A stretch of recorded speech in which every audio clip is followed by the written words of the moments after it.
It's Locked On Giants Live with Traina, Tainah, and Dog. And what are we going to talk about? Gee, I don't know, maybe some little football game that's taking place down in the DC area?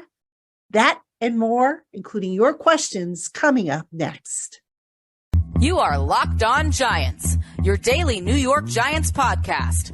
Part of the Locked On Podcast Network, your team every day.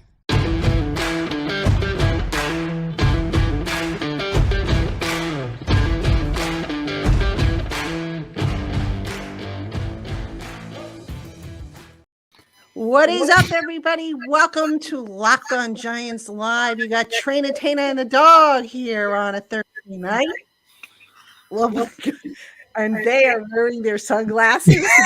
Nobody told me to wear sunglasses. Not that I would be able to see, but somewhere, you know what? Look, what do they say? When in Rome, do as the Romans do.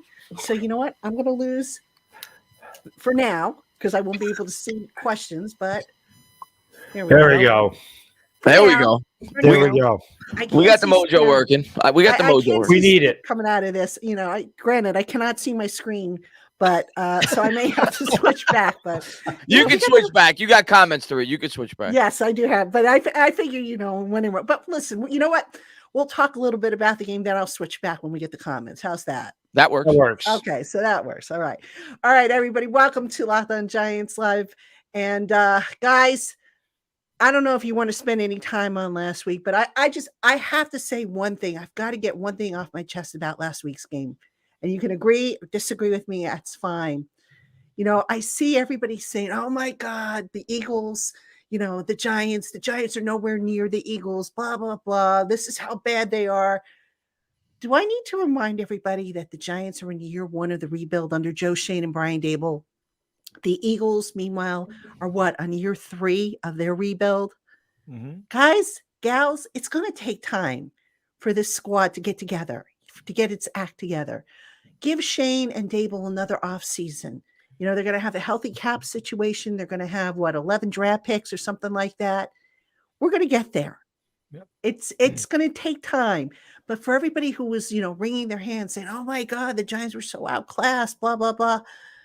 Guys, let's put it into let's get some perspective here. And Dog, I know you were disappointed by this, but I know you wanted to beat the Eagles, but this weekend, baby, bigger game. Way bigger game. Well, listen, I picked the Eagles to blow the Giants out last week. And fortunately and unfortunately for me, Saturday morning, I lost my internet and television because we had a big accident about 6 blocks from me. I took my power out. Then I didn't get the internet or my television. I had no cable or internet until about 8 o'clock Sunday. So I actually had to listen to the game. I didn't get to watch it. Chris, I want to apologize for making you go through that by yourself. I felt horrible. I'm like, because I'm listening to Bob. You did it on purpose. I'm listening to Bob and Carl call the game. And, I talked about this before. Like when I call a basketball game, I try to be as descriptive as I can because I can't show the game. So when you're listening to a game, you try to envision what you're seeing. And a lot of times you envision it being worse than it actually is. Like your mind, it makes things worse. And I'm sitting there going, I don't think it could have been worse than I imagined. It sounded pretty bad. It was bad. Especially when Gillen kicked the ball off the ground. I just started laughing. I really did. I started laughing out loud. I'm like, this is just, it's hilarious. Like that was the first time this season that it kind of brought me back to last year. Like that's the way he played every game last year. But like you said, Patty, I mean, it's year one of rebuild. The Eagles do outclass us at this moment because they've had chances to build. They've got a good cap situation. They've had draft capital and they hit on their draft picks. So that's what Shane and Daboll, and Brandon Brown are here to do. Like you said, healthy cap, 11 draft picks. We're going to be fine. And I look at the Eagles being 4-11-1 2 years ago. They're 12-1 this year. And I'm not saying we'll be 12-1 in 2024, but you damn sure better bet we're already 7-5-1 with a chance to get the playoffs. We're going to be way better in 2 years. Yeah. To wrap up everything Bad Dog said, I mean, listen, it was a game going in. I thought we were going to get beat pretty handily. I didn't think it was going to be that bad. I didn't expect what was the final, like 48-22. 48-22. Yeah. So I didn't expect us to lose by 26 points. And it was definitely, our worst game of the year, I think. Oh, yeah. this or the Lions game in terms of the way that we played, but the special teams were pitiful, and they've been bad all year. But this was by far, this might have been the worst special teams performance I've seen the New York Giants have in like 5 years, and that includes a game in which we blocked a punt. That's how bad the special teams were. The kick coverage against Boston Scott, our kryptonite, he still managed to score a touchdown. Was awful. Awful. The special teams gets like a Z. They don't even get an F for me. That's how bad they were in this game. Obviously, Bad Dog talked about the muff punt, and the defense was dreadful. Start to finish in this game, they were getting destroyed. And you were worried it was going to be a mismatch going up against their weapons. Obviously, they got one of the better receiving corps in football. And when you're starting Fabian Moreau as your number one cornerback, you're in trouble when you go up against A.J. Brown and you go up against Devontae Smith. And, I think they definitely showed a lot of holes. The offense, But for me, it was the defense and the special teams that were like beyond, underwhelming in this game. But the good news is, and we talked about it on last week's pod, Bad Dog and me, we were kind of, not so energetic. We were kind of going into last week because we didn't feel it because we were like, this is kind of like the cherry on top. Next week's the Sunday. That's where the season's going to be on the line. And make no mistake about it, Sunday night, the season is going to be on the line. And there's going to be a game played in about 40 minutes that has a lot to say about playoff implications for the Giants as well. You should be pulling for the 49ers, but none of it matters if the Giants don't win on Sunday. It's put up or shut up time. Biggest game the Giants have played since 2016. I know I said that the last time we played Washington because it was true. Times it by 10 this week on Sunday Night Football. 90% chance we make the playoffs if we win this game. I saw the numbers. 90%. 33% chance we make it if we lose. So what does that tell you? We better freaking win this football game. I can't wait. Yeah, well, we have 3 games after the Washington game, and they'd have to be 2 games better than us in those last 3. So, absolutely enormous. And Carolina did us a massive favor by beating Seattle, which I definitely did not see coming. So, I can ask both you, guy and lady, this because, again, I didn't get to see the game, but just listening to them call it seemed like every time Daniel Jones dropped back to pass, someone was in his face. Yeah. It seemed like he had no time at all in that game. The offensive line wasn't very good. They had no answers. No answers for what they were, what the Eagles were doing for them. Evan Neal had a horrible game. Yeah. The interior, I don't know what the heck they were doing there. I mean, it just seems like throw stunts at this team, throw stunts at that offensive line, and they crumble, So it just, I don't know. The chemistry might be off. I don't know what it is, but they were no match for the Eagles. And by the way, I just, kind of off topic, but still on topic. Why is it that every time the Giants host the Eagles, something funky happens? This time it was that drop kick, which Thomas McGahee said, wow, he learned something new, in all the years he's been coaching. You ever notice every time it seems that the Giants play the Eagles at MetLife, something funky happens? Yeah. I don't know. I hate that. Luckily, it wasn't just that muff. I mean, they just beat us every which way but loose in that game. So all 3 phases, they killed us. I see John with an interesting stat there. He says, did you know Jones gets sacked 2.92 times a game, basically 3 in his 50 starts? I'll give you a better stat. 1 out of every 8.68 pass attempts he's getting sacked this year. That's the worst total in the NFL since 2019. And that says it all. And this is supposed to be an improved offensive line this year. That's all I've been hearing for like 5-6 weeks. It's been horrible. But in fairness, because I had a comment earlier on the channel that said Joe Shane screwed this team up. Not at all. Not at all. Injuries. Let's start with the injuries. All right. How many left guards have they played? All right. I put a stat up. I wrote an article on Giants Country about the run game, and I broke down where Saquon has had the most success running, through the whole system, 0 hole, 1, 2, 3, 4, and so forth. That left guard, left tackle, and that left guard center hole, those 2 holes, fewest yards for Saquon through those holes because of the upset and chemistry. You have different guys coming in.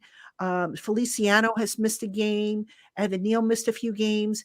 You have to build up chemistry, especially a new offensive line, new system. And yeah, some of you will say, well, they've been playing together all year long. Well, no.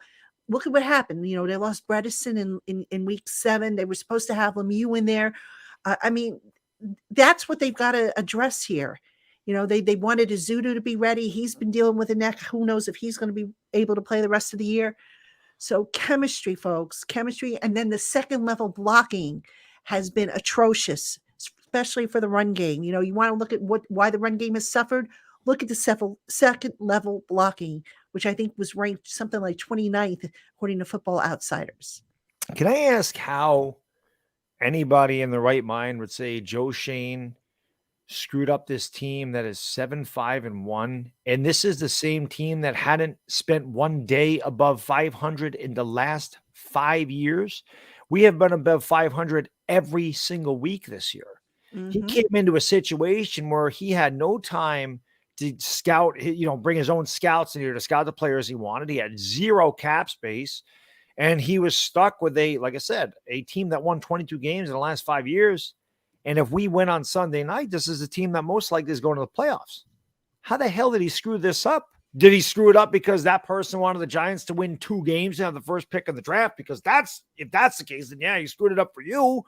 But I don't understand how you take a team that's done nothing but lose the last 5 years and still have very little talent and very little maneuverability going into the year. He was saddled with the team he had. He's dealt with a ton of injuries, and yet this team is 7-5-1, beat teams like the Titans, beat teams like the Ravens. And like I said, if they win Sunday night, they're going to the playoffs most likely. So I don't know what he screwed up. Somebody help me out there. I have no idea. And with the limited cap space he had, which was basically negative money, he had to let James Bradbury, he had to let all these players go. Look at some of the contributions he's been able to get out of these small acquisitions. Isaiah Hodgins might be our best wide receiver right now. Right. Yep. We picked him up off the street. Fabian Moreau, even though the last couple of weeks he's definitely been regressing because they've been asking Jihad Ward, number one corner. Moreau's played well. Jihad Ward's played well. Like, you look at some of these guys he's been able to bring in that have helped this team. Bellinger, when he's been on the field, a 4th or 5th round pick, whatever he was, has been good. Like, he's done what he can. Was pretty good too. This is a multi-year process, and I think fans need to realize that. But so far, I mean, he's been able to fill some of the holes. We had a Swiss cheese team. We still have a Swiss cheese team. Like right now, when you think about it, you can make an argument, and this has nothing to do with Joe Shane. Rome can't be built in a day. You can make an argument going into the offseason. The Giants may have the worst linebacking core in football, definitely probably one of the bottom 5. They might have the worst cornerback group in football, or among one of the worst in terms of talent, bottom 5 or 6 in the league. They have probably the worst wide receiving core in all of football, and they might have the worst interior offensive line in all of football. And he inherited all this. You can't expect him to fix it all overnight. It's a miracle that this team is where they are because of the contributions of guys like Barkley and Andrew Thomas and Daniel Jones and, members of the defense and, of course, the coaching staff, putting them in the best situation to succeed. Yeah. I'm going to look at some of these comments here. But, yes, Scott Young, good point here. A lot of fans got spoiled with a 7-2 start. But, yeah, how do you say that this team, that Joe Shane screwed it up? I mean, I just think, I wonder if it's the same fool who went ha ha ha when he read my tweet about yesterday, what happened to me yesterday. Probably. I mean, who knows? What happened yesterday? Oh, you didn't hear? So I was driving to work to the stadium. I didn't hear either, by the way. Okay, well, thank God I'm here. When I say I'm happy to be here, so I'm driving to work yesterday to the stadium, and I'm behind a truck, one of those flatbeds. And I don't like driving behind them because you never know what's on them. And I really wanted to move out of the lane, but I couldn't. Well, sure enough, a piece of, like a 5-pound piece of steel got loose, hit the road, bounced up, hit my car, shattered my sunroof. And if I had been maybe like a foot closer, that thing would have come through my windshield and smacked me in the face. Oh, my God. Damn. Yeah. So I'm without a car for the rest of the year, probably.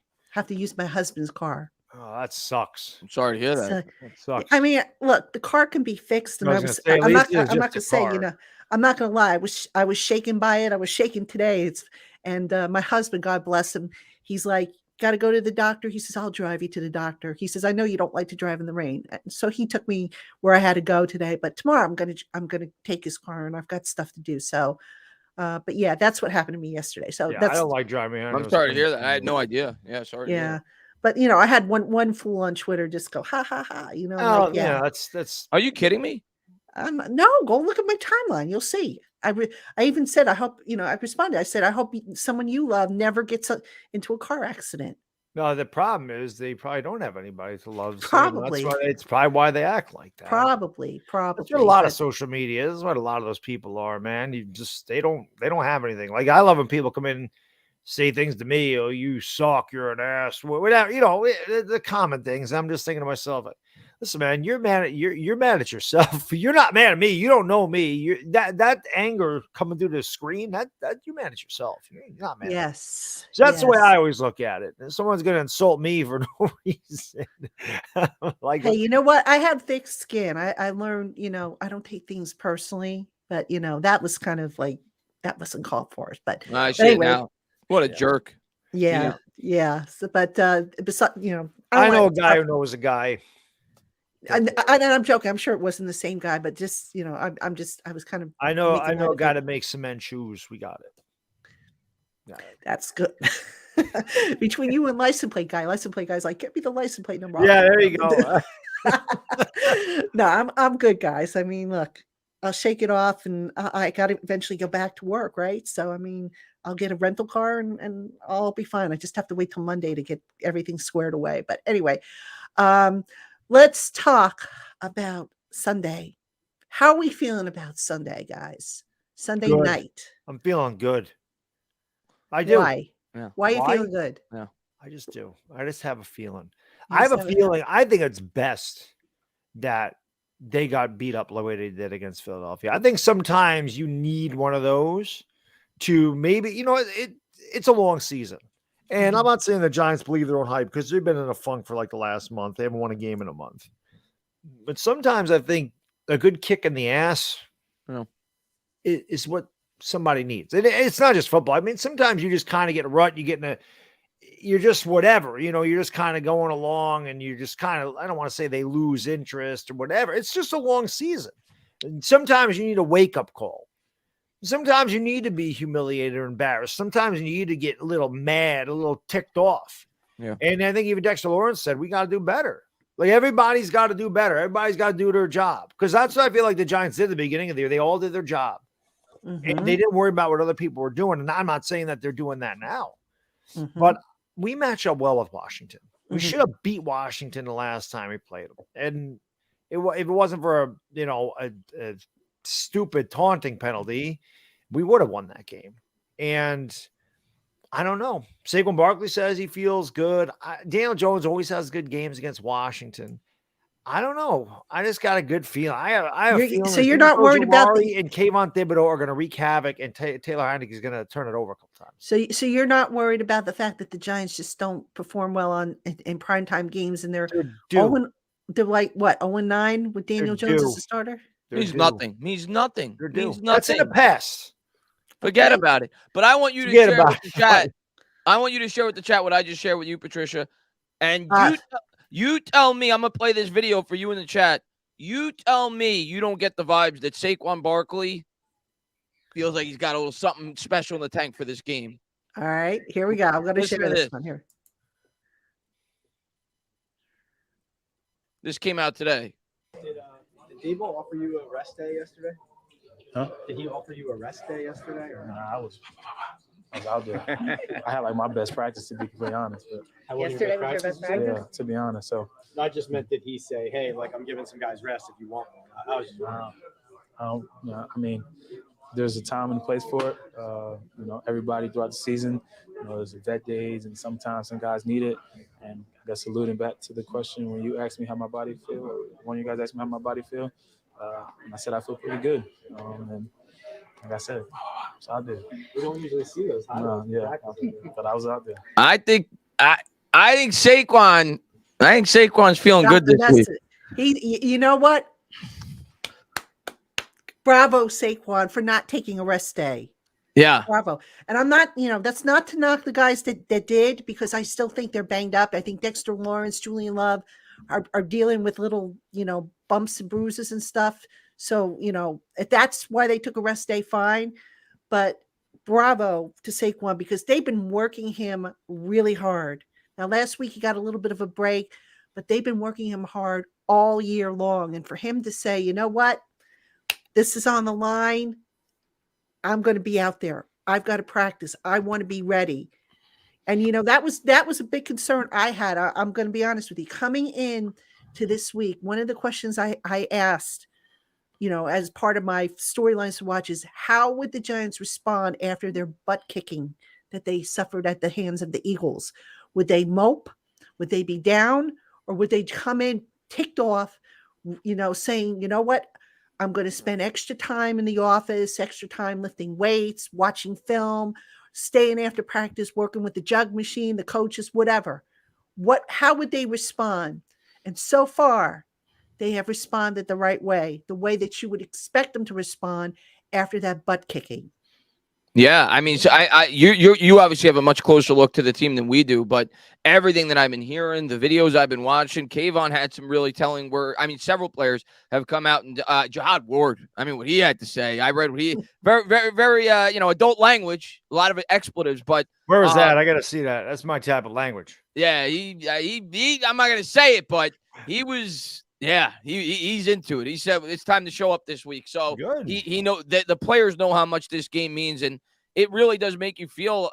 And I'm not saying that they tried to lose last week or that they were taking the Eagles lightly. I'm not saying that, but I feel like the team kind of felt like Bad Dog and me were going into last week, where they were like, we know. They looked, looking ahead or not. Next week is where we got to put it on the line. Yeah, not that they would overlook the Eagles, but they could have been looking forward to Washington again. Well, and not to mention, let's be realistic. You ever get into a competition and you're never going to say that you're outmatched, but kind of deep in your heart that you can't stack up to your I know I've had when I played sports, I'd say, oh gosh, that team's better than ours. I wouldn't say it publicly, but I would think it. But I would still, I would still give it a go. But deep down inside, you kind of know that, gosh, this is a tall order, and do we really have what it takes? And you can believe in yourself and everything like that, but at some point, you got to say to yourself, realistically, do we match up? And I just wonder if that was at play, because the Eagles are just so damn good, and that pains me to say it, but don't say that ever again. Don't say that. I'm sorry, but I got to give credit where it's due. I'm sorry. I got to give credit where it's due. No, they are. They're very. I give credit too, and it does. It makes me want to throw up. I can't stand it. But I'm sorry. I mean, I hope you have a bucket by you, but it's the truth. But Washington and I don't think the Giants were looking past the Eagles. Not looking past, no. We're just looking forward to Washington. It was a good litmus test, I thought. It's like you didn't think. Look, nobody realistically outside of that building thought that the Giants had a chance, but it could have been a good litmus test to see if they had kept it close or had they let it get away. And unfortunately, they let it get away. It happens. Look, everybody has a really bad day at the office. They had a bad day on Sunday. I had a bad day yesterday. You flush it and you move on. Yeah. Well, the one thing we talked about it early, a few weeks ago, these guys are human, and the human element, again, these are intangibles. You don't show up in a Madden rating. Okay. They're human beings. So as much as we look at them differently because, they make tens of millions of dollars, they do stuff we could never dream of doing athletically, physically, whatever. So we look at them differently, but at the end of the day, they're just like we are, just with more athleticism and more fame. But yeah, that can play a part in you. And I've talked about this. It's not just football. And I say it's a lot of my streams. It doesn't matter what you're doing in life. If you don't have confidence in it, you will not succeed. If you go into the game, and again, it's human nature thinking, I don't know if we can beat these guys. You're going to play like crap. Whereas if you're going into the game going, we got this, you're going to play a lot better. You still may not win it, but you'll play a lot better if you have confidence in what you're doing. And no matter what that is, no matter if it's your job, no matter if it's running, no matter if it's swimming, but whatever you're doing, it'll always be that way. So yeah, maybe they did go and go, God, not that they feel sorry for themselves, but oh man, we're beat up. This team is 11-1. Like nobody's been able to beat them. We are stumbling, and I don't know. Washington beat them. I just feel like, right, Washington did beat them, but Washington held the ball for like 35 minutes to their 6 at some point and got 3 turnovers. And Philly had a bad day at the office that day. Yes. So, that's what I mean. Any given Sunday. That's why you show up, you play the game, You never know what's going to happen. And look, the Giants, they had a really horrible day at the office. Let's hope that's the last horrible day at the office they have, that they roll over Washington on Sunday, that they roll over, the Vikings the following week, which, by the way, I've got to ask you your thoughts about the scheduling here, which I'll do in a second. But then you got the Colts, and then, we'll see if the Eagles decide to play their starters, because by then they'll probably have everything locked up. But let me ask you this about the scheduling. The Sunday night game now, and we might have touched on this last week, I don't remember, but now you got the Giants coming back late in the wee hours of the morning on Monday morning. Chances are the players are going to have the day off, and then Tuesday, Wednesday, Thursday practice. Friday, they got to head out to Minnesota for the Saturday game. Are you concerned about that schedule? I mean, for me, that to me, I almost wish the Giants had gotten the Saturday game, one of the Saturday games, instead of the Sunday night game with Washington. I am. That's definitely not advantageous for the Giants. Like for everything that you just said, we're gonna have to travel 6 days. But at the end of the day, we win this game, it's not gonna matter. That's the way I look at it. If we win this game, we're going to the playoffs. It's gonna be almost impossible for us not to make it. So put it out on the line Sunday night, and if we win, if we end up losing to Minnesota on short rest, that's all right. Get back in shape and knock off the Colts the following week. But it's certainly a disadvantage. There's no doubt about it. Yeah. But I can't complain, if I'm being honest. I know, like, as Giants fans, we harp on the referees when you look at it from a Giants fan's perspective, and the calls against us have been really bad. But a lot of times you won't see it from the other side. If you're going to be fair as a Giants fan, if you want to complain about the schedule, I mean, look at the schedule we had set up for us at the beginning of the year. We played 3 straight home games, weeks 2 to 4. We only had 1 true road game in our first 6 weeks, because London, of course, was a neutral field game. So the schedule makers definitely made it very beneficial for the New York Giants early in the year. Not to mention we had a bye right where you wanted in the middle of the year. So I can't complain too much about the schedule this year.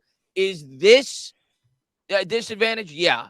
But I don't have much to complain about this year regarding the schedule. All right. I mean, fair enough. Fair enough. I just thought that, No, I get it. We're the definitely going to be at a changeover. disadvantage against the Vikings. I Yeah, agree. I mean, though, I 'cause would have we liked win the game. We win Saturday this game. We win this game. It's Washington's got to. Doesn't Washington have to travel to San Francisco, or is San Francisco at home for them? I know they played the Niners. I don't remember where I got to look it up. Let's see. That would be Tankathon. Let's see. Washington. Let's see. They play. Are they? Oh, it doesn't say if they're at. somebody in the chat just said it's in for San Fran. So they Okay. have to So they travel gotta a lot play out. farther than we do. Yeah. The next week and play a much tougher. Not that Minnesota's not tough, but San Dude, Francisco is one of the best. How teams. good are the Niners? They're starting Brock Purdy, Yeah. and they're still killing football teams. Yeah, they're good. Wow. They're good. My God, are they? They are. They are definitely are. So, all right, folks, make sure you get those questions into the chat box. If you asked something earlier and you want it answered, pop it in the chat box again, because we're getting a bunch of comments and stuff like that. So I want to make sure that we get to as many questions of yours as possible. Terry D said, by the way, Purdy is hurt, but I think Purdy's going to play, isn't he? I think he's playing tonight. I think he is playing. So Unless hurt or something not just hurt, happened. I think he's playing. okay, let's see. I'm looking here. All right, this is one for you, dog. Bobby Woodruff wants to know if you're off this week because you haven't shaven. Yeah, he hasn't shaven in all the times we've been doing this show together. Yeah, I shaved once because I changed it up. Bobby, I Uh, shave once a week. I hate shaving. I hate shaving. Don't we all? Don't we all? It's good. There's I snow can't tomorrow. comment sick on day. that. I have a million sick days. I'll take a sick day tomorrow. I don't need to shave. I actually was going to shave last night. I said, yeah, I hate shaving. You must be Italian, right, dog? Are you Yeah, Italian? yeah, I figured that. I Yeah, figured that. yeah. Luckily, my torso is Irish, so I don't have this problem. But this is forget about it. And I tell Bobby my asked that son all the question time. several times, by the way. So he was curious to know what your status was. What's that? I said he asked that question several times. I see him because I'm scrolling back in the chat here, and Yeah, Bobby. Hi, Bobby. By the way, whoever asked me why I don't have the shades on, I did have the shades on at the start of the show, but I have to see the comments. My shades are so dark. Plus, I need glasses reading glasses. I'm at that age where I just need them. So I have to see what you guys are writing so that I can put it on the screen. That's why I don't have Yankees to just say. made a move. I see everybody in the chat alerting Bad Dog. Yes, Yankees yes. just made a move. What The did they do? Yankees- Did they get Max Kepler? That was No, they got Rodon. Rodon. Yeah, That was buddy. a guy that a lot of people were looking to try to get. So the Yankees got him. Yeah. Let's go Yankees. They're making moves. That's a video for me to make when we're done with this one. There you go. There you go. Gabe wants to know about the off-season priorities. I think we kind of touched on it a little bit. Cornerback, receiver, definitely. I mean, well, you're asking in order. I don't know if they're, look, I don't care about the order. Just address cornerback, address receiver, get another inside linebacker, address the interior of the offensive line. Doesn't matter the order as far as I'm concerned, because regardless of the order, they're all going to be in place hopefully by the start of training camp and all going to be healthy. So I don't care about the order. Just get those positions addressed as far as I'm concerned. Yeah, I mean, we'll say it till we turn blue in the face. We're not going to be the content creators that say quarterback. I think we're all in agreement. We want Jones back next year. And if you're not going to say quarterback, that's what you're looking at. You're looking at wide receiver. You're looking at linebacker. You're looking at interior line. And you're looking at corner. I think those are the four most obvious needs for this team going into next year. Yeah, exactly. All right. H1000, excuse me. Why doesn't Dable take the handcuffs off of DJ? Have you seen his receivers and his pass protection?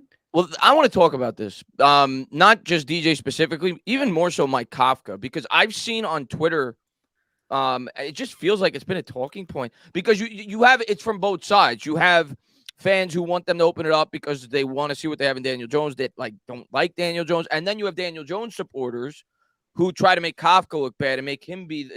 To me, Mike Kafka's done a tremendous job this year, and I understand there's times where you don't agree with the play calling. And there's times where I want to see them a little bit, in terms of the hurry up, so on and so forth. The Giants this year ranked 8th in red zone offense. 8th, with Isaiah Hodgins as their number one wide receiver. And that's really where play calling gets tested. Last year, they were 32nd. The year before, they were 31st. They haven't been 8th since 2014. They are 8th in red zone offense. They score 62% of the time when they get inside the 20. They score a touchdown 70% of the time in their last 3 games. That goes to the play calling. In terms of why the New York Giants don't open up the playbook, it's common freaking sense. And all you have to do is watch the Eagles game last week. We can't block. When you can't block, wide receivers can't get down the field. It was the same thing we said with Jason Garrett, and it was true with Jason Garrett. Jason Garrett sucked as a play caller, don't get me wrong, but when you can't block, when a route takes 5 seconds to develop and you got 2 seconds to pass, you can't do it. That's why they don't throw down the field. Their wide receivers aren't good, and their offensive line was built by Satan. That's why they don't throw down the field. That's why they don't throw down the field. Well, wow. Listen, somebody had to take the place of Dr. Garrett. I mean, Chris and I started making, we came up with Dr. Garrett because everything that happened when the Giants said everybody blamed Jason Garrett. It didn't matter what it was. So we just started calling. I don't remember how we got Dr. Garrett. It had to be something like, I have some physical affliction. It's Dr. Garrett's fault. Whatever. And that just happened. So now it's Dr. Jones. It just it doesn't matter. Listen, I'm critical of Daniel Jones. I completely admit it. About 10 million people saw Chris and I's reaction when he drafted him. We weren't the happiest of people. And I've given Daniel Jones a lot of crap. And I always feel like, you criticize people like, oh, you hate Daniel Jones. Well, I don't. I just tell you what I feel. And I never thought he could really develop in the pocket. Now, I feel like he's done a better job. Does he have things to work on? Yes. Is he finished? No. The biggest problem, I think a lot of people have, the biggest, and again, I want Daniel Jones to come back here, so make no mistake about it. I don't want to draft the quarterback. I just want to not give him a 7-year deal. Right. But I think he deserves a couple more seasons. People don't deal with 2 more bad years. Well, couple this more isn't a bad year. Get him better. This is not a bad year. But Daniel Jones, to me, like I said, he's improved in the pocket. He's far from finished. And I think my biggest issue with him is we're 4 years in and I don't know what he is. I think that's a lot of people's issues. They're like, if it's taken 4 years and you don't know what he is, then he's not the guy. And I understand people thinking he's not the guy. Because I've been on that side of the fence. I still ride that fence. I still really don't know how good he can be or not And be. you're never going to know until he has a better offensive So line that's and why I'm better like, receivers. we just give him a chance. Because I feel like this regime, this coaching staff, this front office will get him. And be like, well, not everything needs to be everything needs to be perfect. No, it just needs to be better than it is. Yeah. His number 2 receiver, number 1 receiver is Isaiah Hodgins. Right. He's throwing to David Sills, Richie James, Marcus Johnson. Remember, he went into this season, his wide receiver core was supposed to be Shepard, Wandale, Kadarius Toney, Kenny Galladay. Are any of them on the field? You've wiped out his entire receiving core. So he's throwing to a bunch of new people. The interior offensive line was terrible to begin with, and it's had a multitude of injuries. And we're playing tough teams. Huh? I not to mention, none of these quarterbacks in this draft knock my socks off. Yeah, So, and that's the other thing, too. This isn't the only draft you can get a quarterback. Right. You bring Daniel Jones back on a short-term deal, all right, 2 years or whatever. If he outplays the deal, you sign him longer term. He's only 25. Right. He's going to be 26 next year. That's about the time quarterbacks really start to peak and take off. If he doesn't work out, chances are your record's going to be closer to where you're going to be picking towards the top 10 as opposed to the bottom, 20 or so. And I want you to do me a favor, Patricia. I want you to share this now. This was a message that came out from Brian Dable that was on the New York Post that came out yesterday. And he basically just said exactly what Bad Dog said. Literally identical. And if you have any questions of whether or not Daniel Jones is coming back, just read this. I'll read it verbatim. Everybody wants instant gratification, and that's usually not the way it works, really with any position, but particularly the quarterback position, Dable said. There's a lot of things that need to go right. All these players are talented. They're talented coming out of high school. Most of the time, even then into college. I'd say there's a lot of things that play into that. The person, the player, the developmental aspect of it, the team around him, the playmakers around him, and it just doesn't happen. It takes a lot of time. It takes a lot of effort. What does that tell you guys? Like, what? And how long? By the way, how long did it take for them to develop Josh Allen? Was Josh Allen a superstar in his first year? Didn't it take them a couple of years to develop? 3 years. Through his third year, he became really Jalen Hurts. How long does it take? Everybody wanted to get rid of him. But then again, look at the talent around those guys. Right. If we had AJ Brown and Devontae Smith in that offensive line, and Daniel Jones was playing the way he is this year, you'd have a case to say, okay, we can get a better quarterback. There would not put Jalen Hurts, and I've said this before. Then I'm not taking anything away from Jalen Hurts. Jalen Hurts is way better than I thought he'd be. Okay, I didn't think Jalen Hurts could throw. I didn't think he'd ever be able to develop as a pocket passer in the NFL, but he certainly has. But put Jalen Hurts on the Giants. Jalen Hurts is not in the MVP discussion at all. As a matter of fact, nobody's talking about Jalen Hurts except for Giants fans if he's on the Giants, because he's not going to have the same numbers throwing to the guys and playing behind the line that Daniel Jones does. It's not going to happen. Right. So people say the quarterback needs to elevate the wide receivers. And I think Chris mentioned this last night when he was doing the thing, when we did the live stream with Lawrence Tynes. Isaiah Hodgins has 2 touchdowns. I mean, is that not elevating a player that we pick up off the street? Right. Yeah. So, I mean, Richie James isn't good, but I think he's the leading receiver. I mean, yeah. I don't know how much you can elevate guys that are undrafted or 7th round picks or scrap heap guys. Or I don't know what he's not going to elevate them to Tyreek Hill. It's not going to happen. But they're serviceable. The team, one guy can't elevate the entire team. Everybody on the team has to elevate one another. That's why you win in the NFL. There's 53 guys in a team. It's not one person. Daniel Jones didn't give up 48 points. So I don't know. At the end of it, like I said, I'm critical of Daniel Jones. I've been critical of Daniel Jones. He's a giant, man. I loved his uniform, right? No matter who wears this, I root for him. And I'm rooting for him. So, when people take shots at my players, sometimes I get a little defensive. Has he deserved criticism at times? Absolutely. But the way people kill him, it's like they give him no credit for anything that he does. And I think he's grown as a player here. I think he's grown as a person. I think he'll continue to do so if he's given the chance to do it here. I gotta share with you a tweet that I saw that I thought was so fitting. And dog, you'll probably relate to this. Chris, you might not because you're not a husband, but somebody wrote that Daniel's gonna make the perfect husband because he just takes the blame for everything that goes Oh wrong. yeah. Oh, I saw that on Twitter. Yeah. I tell all the Patty, I tell all the single guys in my stream, I said, you want a successful relationship, you learn 4 words, Yes, you're Steve. golden. You just learn these words and you'll never have a problem. You're right. I'm sorry. Patty, am I True. right? Yeah, absolutely. You're right. I'm sorry. Yeah, That's like people like, oh, bad dog, you were wrong about Jalen Hurts. I said, I'm wrong every day of my life. I'm married, man. Yep. You know. On the flip side, for those women out there watching, we're always right. We're never wrong. So True. Even when I'm right, I'm wrong. No. all right, let's get another question here. I think this is a newcomer, Ross Vegas. I haven't seen this name before, so if you're new, welcome to the Locked On Giants Live. Wants to know who's the better player, Leonard Williams or Dexter Lawrence? I don't know if that's comparing apples to apples, given that they both kind of have slightly different roles.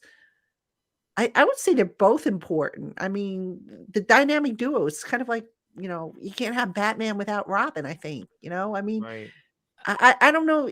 I don't know if you can do a straight apples to apples comparison here. Can I you? agree. Because I think like this past week, it was to show you Leonard Williams didn't play. Dexter Lawrence was non-existent. He had half his tackle. Like, and Yep. not, don't get me wrong, Dexter Lawrence is incredible. He's probably been our best player in defense. I think he has been our best player in defense this year, start to finish. But Leonard Williams is equally as important. Equally as important. Leonard Williams is so good. He's so underappreciated by so many Giants fans. He is. Because they just look at sacks, Chris. They just look at sacks, but both of them are great. Both of them are when they're healthy and at their playing at their peak. Both those guys are phenomenal players. I like Patty just said. I really don't think one's more important than the other. I think they're both, one plays off the other. They're both so important to this defense. They both have strengths. They both have weaknesses, right? So. Yeah, but they play off of each other and they complement each other. Dexter's strength, he's got a great dance. Leonard doesn't have that. And a nickname. Yeah, Leonard's strength. I like Dexter's Leonard nickname. has awesome hair. Leonard has great does. hair. Good head of moss, right? So that's his strength. No, both of them, like you said, both of the guys are great and they do play off one another. And I think even with Leonard Williams, I know Dexter Lawrence really hadn't developed, but when we lost, I'm pretty sure Dalvin Tomlinson was here when Leonard Williams played. I think for about half a year, I think. Right. Yeah. And Leonard Williams was really good when Dalvin Tomlinson. So yeah, usually your defensive tackles play off one another. So they're both really good. Patty, I know you mentioned it last week. And Chris, you mentioned this too. I don't want Leonard Williams to be playing for $32 million next year. I do hope that they extend him and spread some of that money out. Because I think Leonard Williams would like to hang around here. So and I like Leonard Williams. I mean, I like both of those guys a lot. So I'd like to see Leonard Williams stay here. Yeah. Give him like a 3-year, $18 to $20 million extension, whatever it is, and spread out that $32 million. Maybe even put one in avoidable year. Make it so that you could save $10 to $12 million on next year's cap and spread out that money. I have no problem Leonard Williams playing here for another 3 years if it's for $18, $20 million with an increasing cap. If you could help spread out some of that $32 million this year. So if Leonard Williams is willing to do that, I think the New York Giants should definitely look into it. And I think he would. Yeah, definitely. See, I think these players like Coach Dable, and I think that goes a long way. I'm not saying they didn't like Judge, but I don't know, just it's a little different dynamic. Judge and Dable are two very different people. I'm finding not necessarily one guy's better than the other, but they're just the way they go about things. Like, Judge was very fiery. He thought nothing of it to fire off a string of bad words, and you guys read the story back with the training camp fight and everything like that.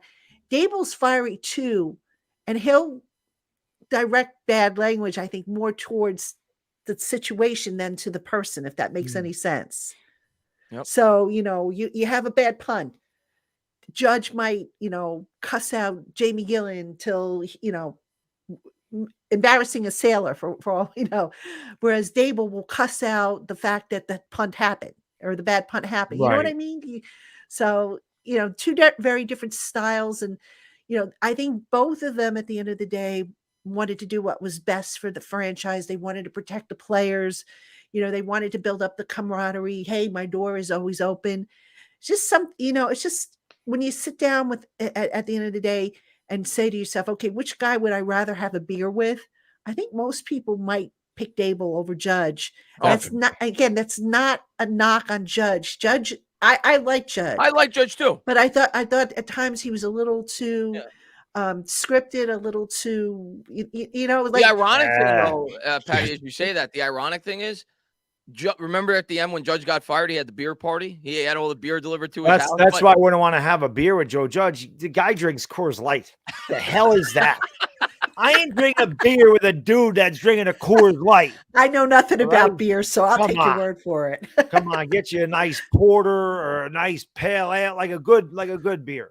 Even if it's a Heineken and a Sam Adams Oktoberfest, something, a Corona, a Modelo, a Dos Equis. I agree with you. Coors Light is basically water. It's water. Like I know my drinking days, when I was partying it up, and I got the nickname Bad Dog, and that's how I'd hydrate. I'd have like 6 beers or something, and then I'd have a Coors Light to hydrate myself. There you go. I gotta tell you guys, I got a confession to make. I don't like the taste of beer, but a lot of women don't. My wife doesn't either. I like it if it's made with, like I'll cook with it. Like I have this pale beer. It's called a pale ale soup. It's an onion soup and it's made with beer, but the alcohol cooks off and it has a nice taste to it. But if you ask me to drink a beer straight up, I can't do it. What's your go-to then? If you're going to have some form of alcohol, what are you going with? Wine, probably. Red or white? Or I like sweet wines. So lately I've been getting into the white wines. Yeah. Matter of fact, there's a winery out in Oregon I want to get this wine from, but they don't ship to New Jersey. I'm so upset about that. But they have this wine that I want to try that I've heard some great things about, and I got to see if I can get it shipped to Colorado, where my brothers-in-laws are, and see if they'll ship it back or bring it back for me. But no, I went to the Unionville Winery in Jersey a couple months ago. It was pretty good. We found a nice dessert wine. And I told my husband, I said, you pick out a wine and I'll pick out a wine.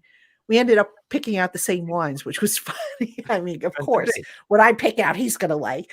And we ended up getting 3 wines. And of course, the dessert wine, which I picked out because I absolutely loved, he wanted half of it. I'm like, you bum. That's my wine. That's the way it always goes. It's how it always goes with him. Even for meals, just real quick, even when we order meals, I'm not afraid to try new stuff. And he's always ordering what I order, or he's tasting off of my plate. I'm like, dude, eat your own food.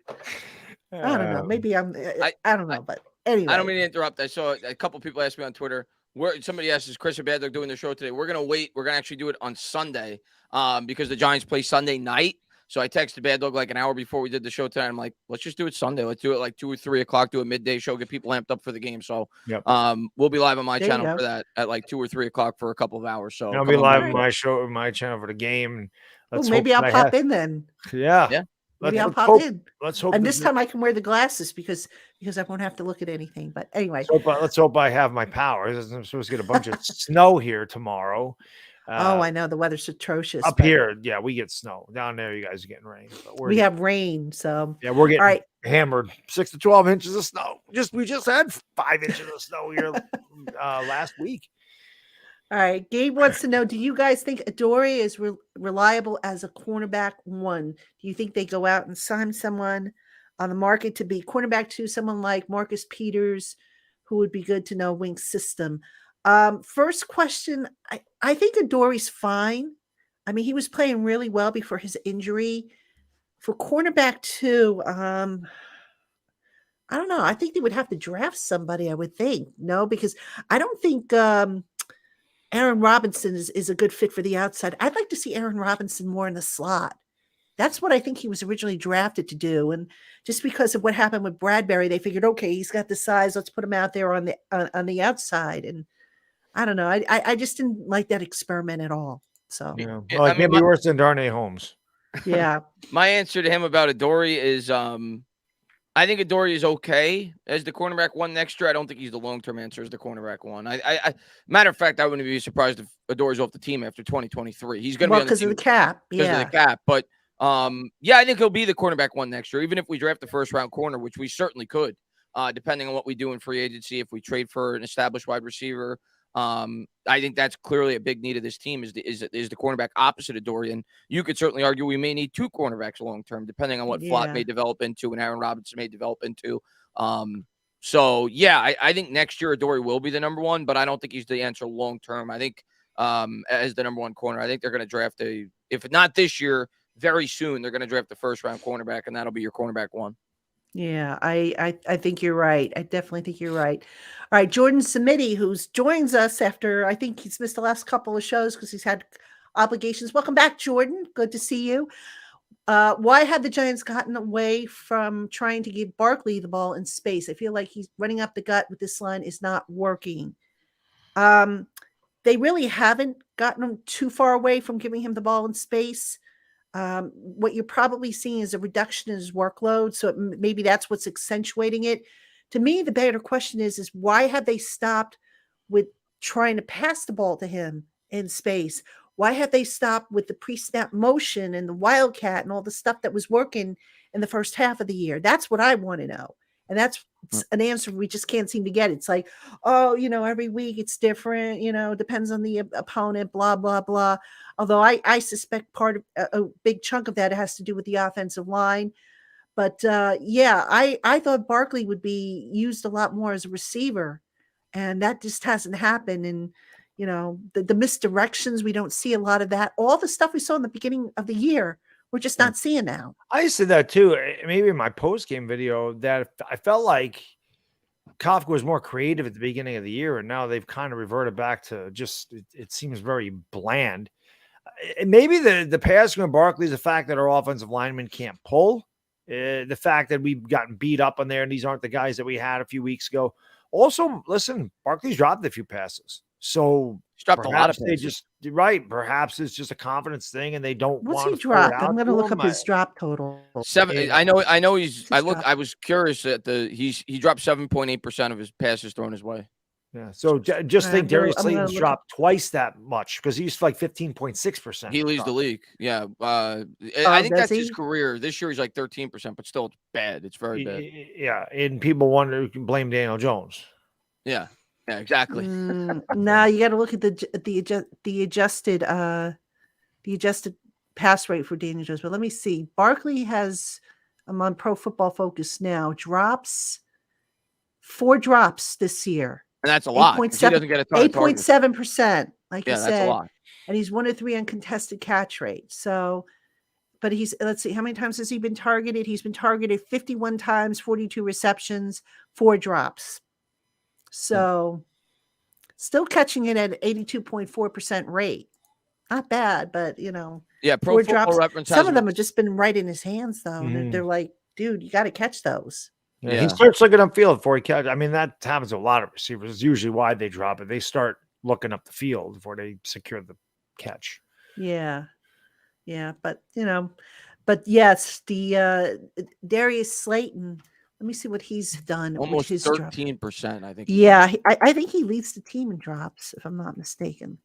Well, Galladay is probably the highest percentage because I think he's had 4 drops on like 3 passes. Slayton has, let me see, how many drops does he have? 6 drops. I got all the drops here. Good. I'm gonna read them off to you real quick in terms of the drops for the Giants. Yeah, 6. It's a lot. But Slayton's got a great contested catch rate, 63.6%. That's not bad. No, he needs a contested. He needs to be contested. He concentrates better. Yeah. Yeah. All right, that's always been his game, though, is the 50-50 ball. Evan Ingram was like that, too. I swear to God, the harder the catch, he would make it. Ball right in his hands. And I love everybody talking about, Evan Ingram. Did you see Evan Ingram?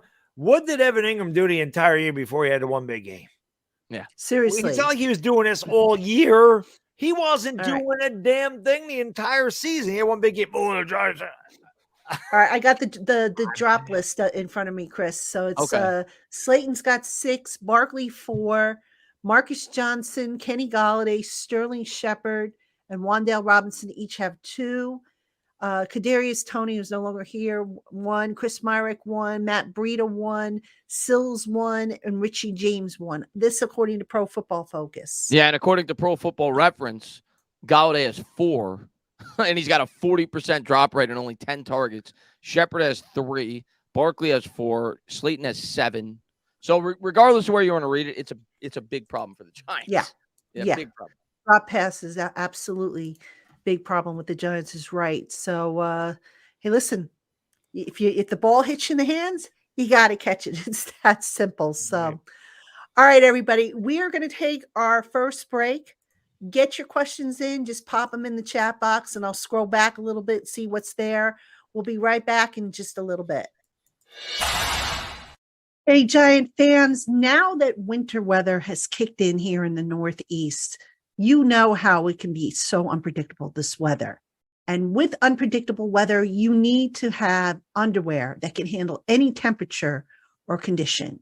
Tommy John underwear. Tommy John underwear is comfortable to wear. Their breathable, lightweight fabric has 4 times the stretch of competing brands. They come with a no wedgie guarantee thanks to a non-rolling waistband and legs that never ride up.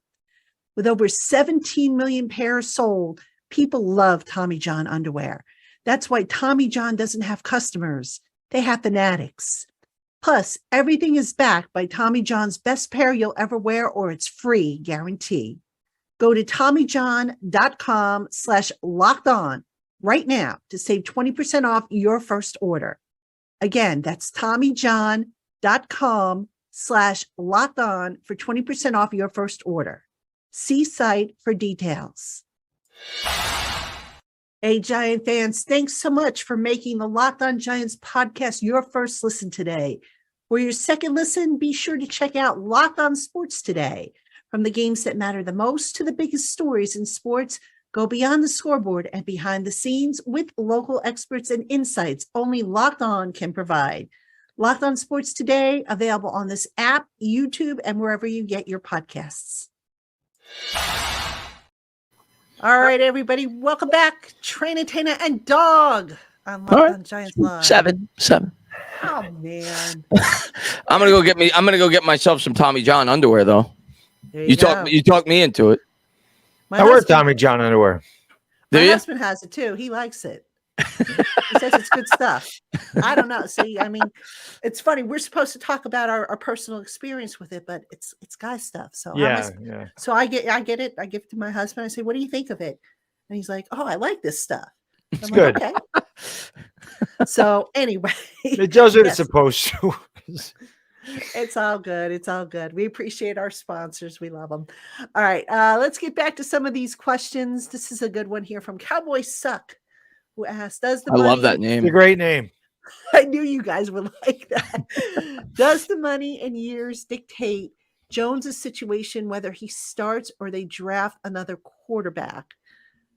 I'm not sure I totally get the question here. Does the money and years dictate his situation? If you're going to pay him big money, why would you draft a quarterback? Why would you draft? Well, you would draft a developmental quarterback. Yeah, maybe in the 4th round. But why would you not start him if you're going to pay him big money? If the Giants are bringing back Daniel Jones, they're not drafting an early quarterback. Yeah, and again, if they make the playoffs, they're not going to be in a position to get a quarterback.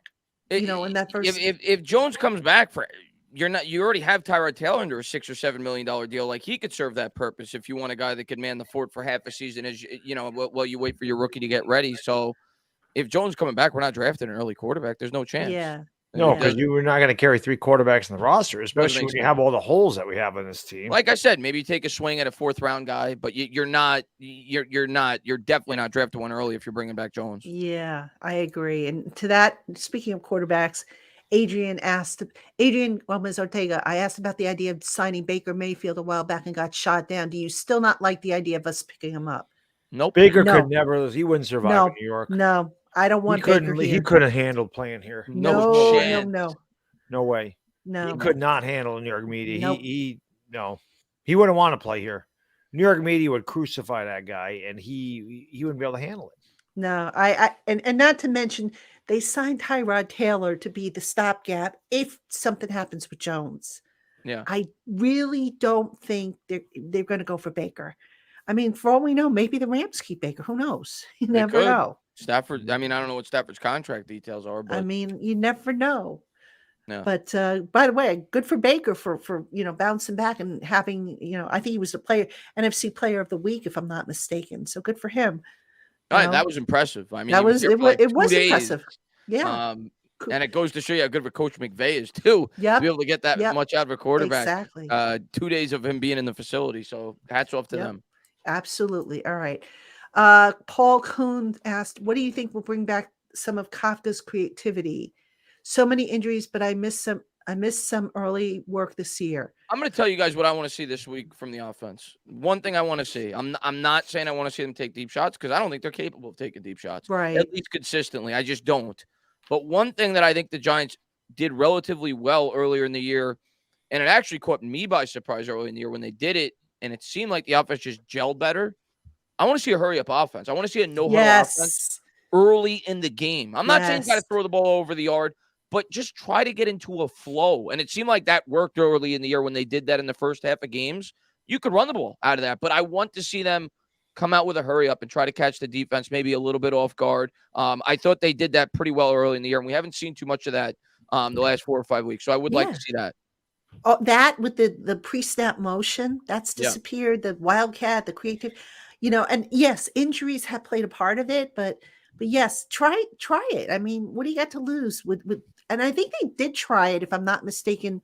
Was it might have been against Washington in the first game? They tried to rush things through, or that hurry up. Yeah. But the drawback of running the hurry up is that it limits your playbook a little bit, but hey, I'm with you. I just feel like the something offense to jumpstart this offense better. I feel like the offense looks better when they do that. Yeah, absolutely. They should implement that. Yeah. Playbook seems limited anyway recently, so why not do the hurry up offense? But yeah, because it tires out the defense, and it's good to switch things up now and again so they don't get complacent. It's kind of like a pitcher when there's a guy in first base, altering your delivery times on plate so they can't get a jump or they can't get a read on you. So if you are mixing up your tempo, it's going to be good. Yeah, absolutely. All right, Gary Renninger asks, if the Giants lose to Washington, will they start another quarterback? No, I don't think so. I don't think so. You got to see what you have. You got to let Jones ride out the year. Why would they start another quarterback? Yeah, I mean, unless Jones got hurt and couldn't that's play. the only way. Yeah. Yeah, but I don't think they're going to bench him.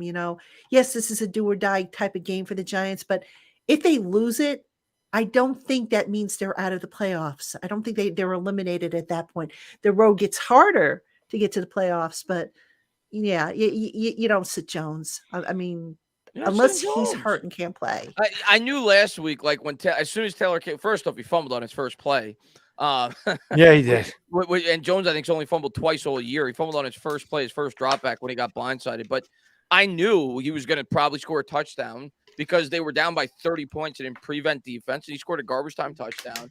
And you knew that people were going to be like, "Oh, look, he's better than Daniel Jones." No, Tyrod Taylor's not as good as Daniel Jones.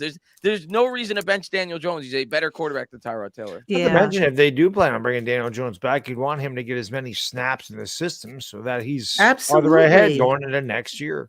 And I don't think he's done anything to warrant a benching, to be honest with you. Definitely not. Tyrod Taylor is not going to come in here and be better than Daniel Jones. Yeah, he's just not. I agree. I definitely agree. All right, Amazing Guy asks, will Bredesen play? Bredesen is on the final week of his 21-day window. I think he'll be activated by Saturday. The question is who they're going to put down. Is it going to be Lemieux, who I think is going to be the case? Because that toe, he aggravated that toe again. Or do they put down Izudu? I think they're going to put down Lemieux, put him back on IR, and activate Bredesen. Now, will he start? No, I don't think that will happen. Will he get some snaps maybe as a jumbo offensive lineman? Or maybe, who knows, maybe they'll go back to that 7 or 8 offensive line look that they ran a few weeks ago that we all were like, whoa, this is awesome. Possibly. But I think, remember, Bredesen hasn't played since week 7 is when he got injured. So it's been a while. Got to get him back in the flow of things. Even though he's been practicing, he's been coming along. You're at, offensive linemen, they go the distance. So, And the other thing is do you sit Nick Gates at that point? Yeah. I don't know. So it's like, where do you put Bredesen? Do you maybe sit Feliciano and put Bredesen in there? I don't know how this would play off, but I do think Bredesen is going to be activated off IR by Saturday, which is the deadline for him. And I suspect Shane Lemieux is going to go on IR.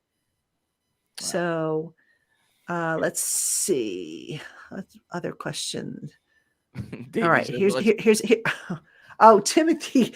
I'm looking at Timothy Frith's trade proposals. They're so funny. I'll put it on the screen. What the heck? This one's a good one. Will the Giants let Daniel Jones sign elsewhere and trade Ellerson Smith, 2 third-rounders and a 25th fifth-rounder to the Dolphins for Tua and a 25th fourth-rounder in the offseason? Tim, you got to simplify these things for me. Come on, it's late at night. I've been working all day. Simplify these things. No, these are funny. These are I think the Dolphins are just racing to trade Tua. I think so too. That's some trade. I'll tell you. I'll tell you this, what, though. If that trade happens, then Chris, Dog, and I will wear Eagles jerseys to do this show. Yes, and not wear Tommy John underwear on my head. Yeah, I think Tua is on safe your head, in right? Yeah, on my head. Yes, I think Tua is safe in Miami. I don't think he's going anywhere. Yeah. No, I know Tim comes up with these funky trade proposals, but all right. Yeah, I think Tua is staying put. I think so too. So, all right, Rob Giga. Hi guys, glad you're okay, Pat. Why was Collins signed if they will not call him up and actually use him? Okay, thanks, Rob, for your good work, your kind wishes. Collins was signed initially, I think, because they had some injury issues. Now they still have injury issues, but Collins, it's a couple things. It's money, because when you bring Collins up, because he's a little further along as a veteran, he gets a little higher stipend when they bring him up. That's why they won't. I don't think they're going to sign him to the 53-man roster. It's the money. That's probably reason number one. But reason number two is you've got to look and see where you're missing talent, or depth, where you need depth each week. And the last few weeks, we can, you can make the case that they needed an extra cornerback. They needed extra tight ends before, Bellinger came back. They probably needed an extra receiver here and there. So it really depends on what the injury situation is. And like I said, money's probably the biggest driving force, because what happens is when you're on the practice squad, you get one salary. If you are elevated to the 53-man roster, your salary gets increased to be the equivalent of 1/17 of what your minimum salary is. So there's a chart. I'm going to see if I can find it. I'll show you guys the chart since we're talking salary cap stuff. So I just don't think he's good at this point, to be honest with you. I just don't think he's good. And that's part of it. I mean, we get asked this every week about Landon Collins. I think if the Giants thought he was really good, and I'm sure the salary has something to do with it, because we're so strapped. It definitely has something to do with it. Yeah, we're so strapped for cash with the cap. But if the Giants thought Landon Collins was going to be a huge difference maker, he'd be up by now. I just don't think he's good. I don't think he's the same player he used to be. Maybe he's better than like the 53rd guy, 52nd guy, 51st guy in this roster, and the salary is kind of what's keeping him off the team. But he's not what he was. He's just not what he was. No, none of us are. Yeah.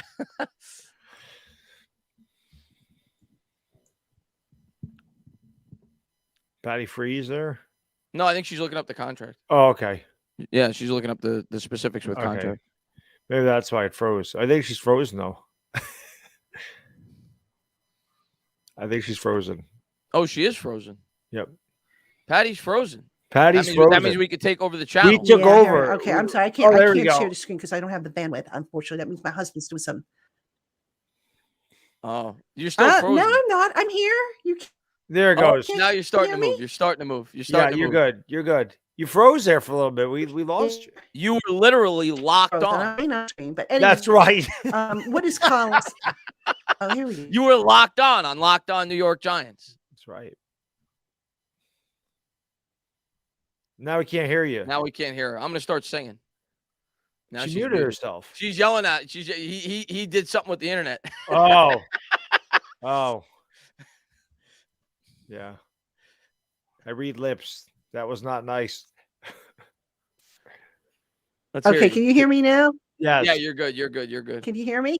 Yes. Yeah, Okay. you're good. Yeah. I hope we gave him I about have 4 to up share there. bandwidth. Oh, okay. Next commercial break, I'll run upstairs. Next Now, commercial San break. Fran All right, I just scored tried a to look it up. I touchdown. should have looked it up on my other screen, but San Fran's Fran got touchdown. anyway, Let's to my go. point. Yeah. Let's go. To my San point, what San is Fran could be Collins our now? best He's a friend. 7-year. San Francisco. How many could be our years is best friend. Collins in the league now? Collins Collins 7? came in. Yeah, 7 It's years. 8th, Yeah. right? 2015, he years? was a rookie. 15, Yeah. 16, 17, 18, 19, 20, 21, 22. Okay. This is his 8th Point season. being is so the salary, the base salary for an 8-year veteran is 1.12 million. Divide that by 17. That's the difference. That's what you would have to pay him if you bring him up again. The Giants have what, about 2.8 million, or maybe a little less now. So I question if Collins is going to be brought up again. Maybe if there's an injury situation, but yeah, I doubt it. So anyhow, all right, next question here. Davis Webb. Will Davis Webb become a coach for us? I think Davis Webb wants to play as long as he can, but who knows? Maybe eventually he'll become a coach. He likes Brian talked Daboll, about so why that. not? They talked I know about they that did. before the year started. that They he definitely might- talked about it. Yeah. So I could see okay. it. I could see it at some point. Yeah, I'll tell you what, Davis Webb is really, really smart. He can break stuff down. You know, I always tell him, I said, you could write Quarterbacking for Idiots. That's how good he is at explaining stuff. I would he's definitely just get really that good. book because I could use that. Yeah. I could use that one. All right. David L. Do you know Joshua Azudu's status? He was starting to show some. Okay.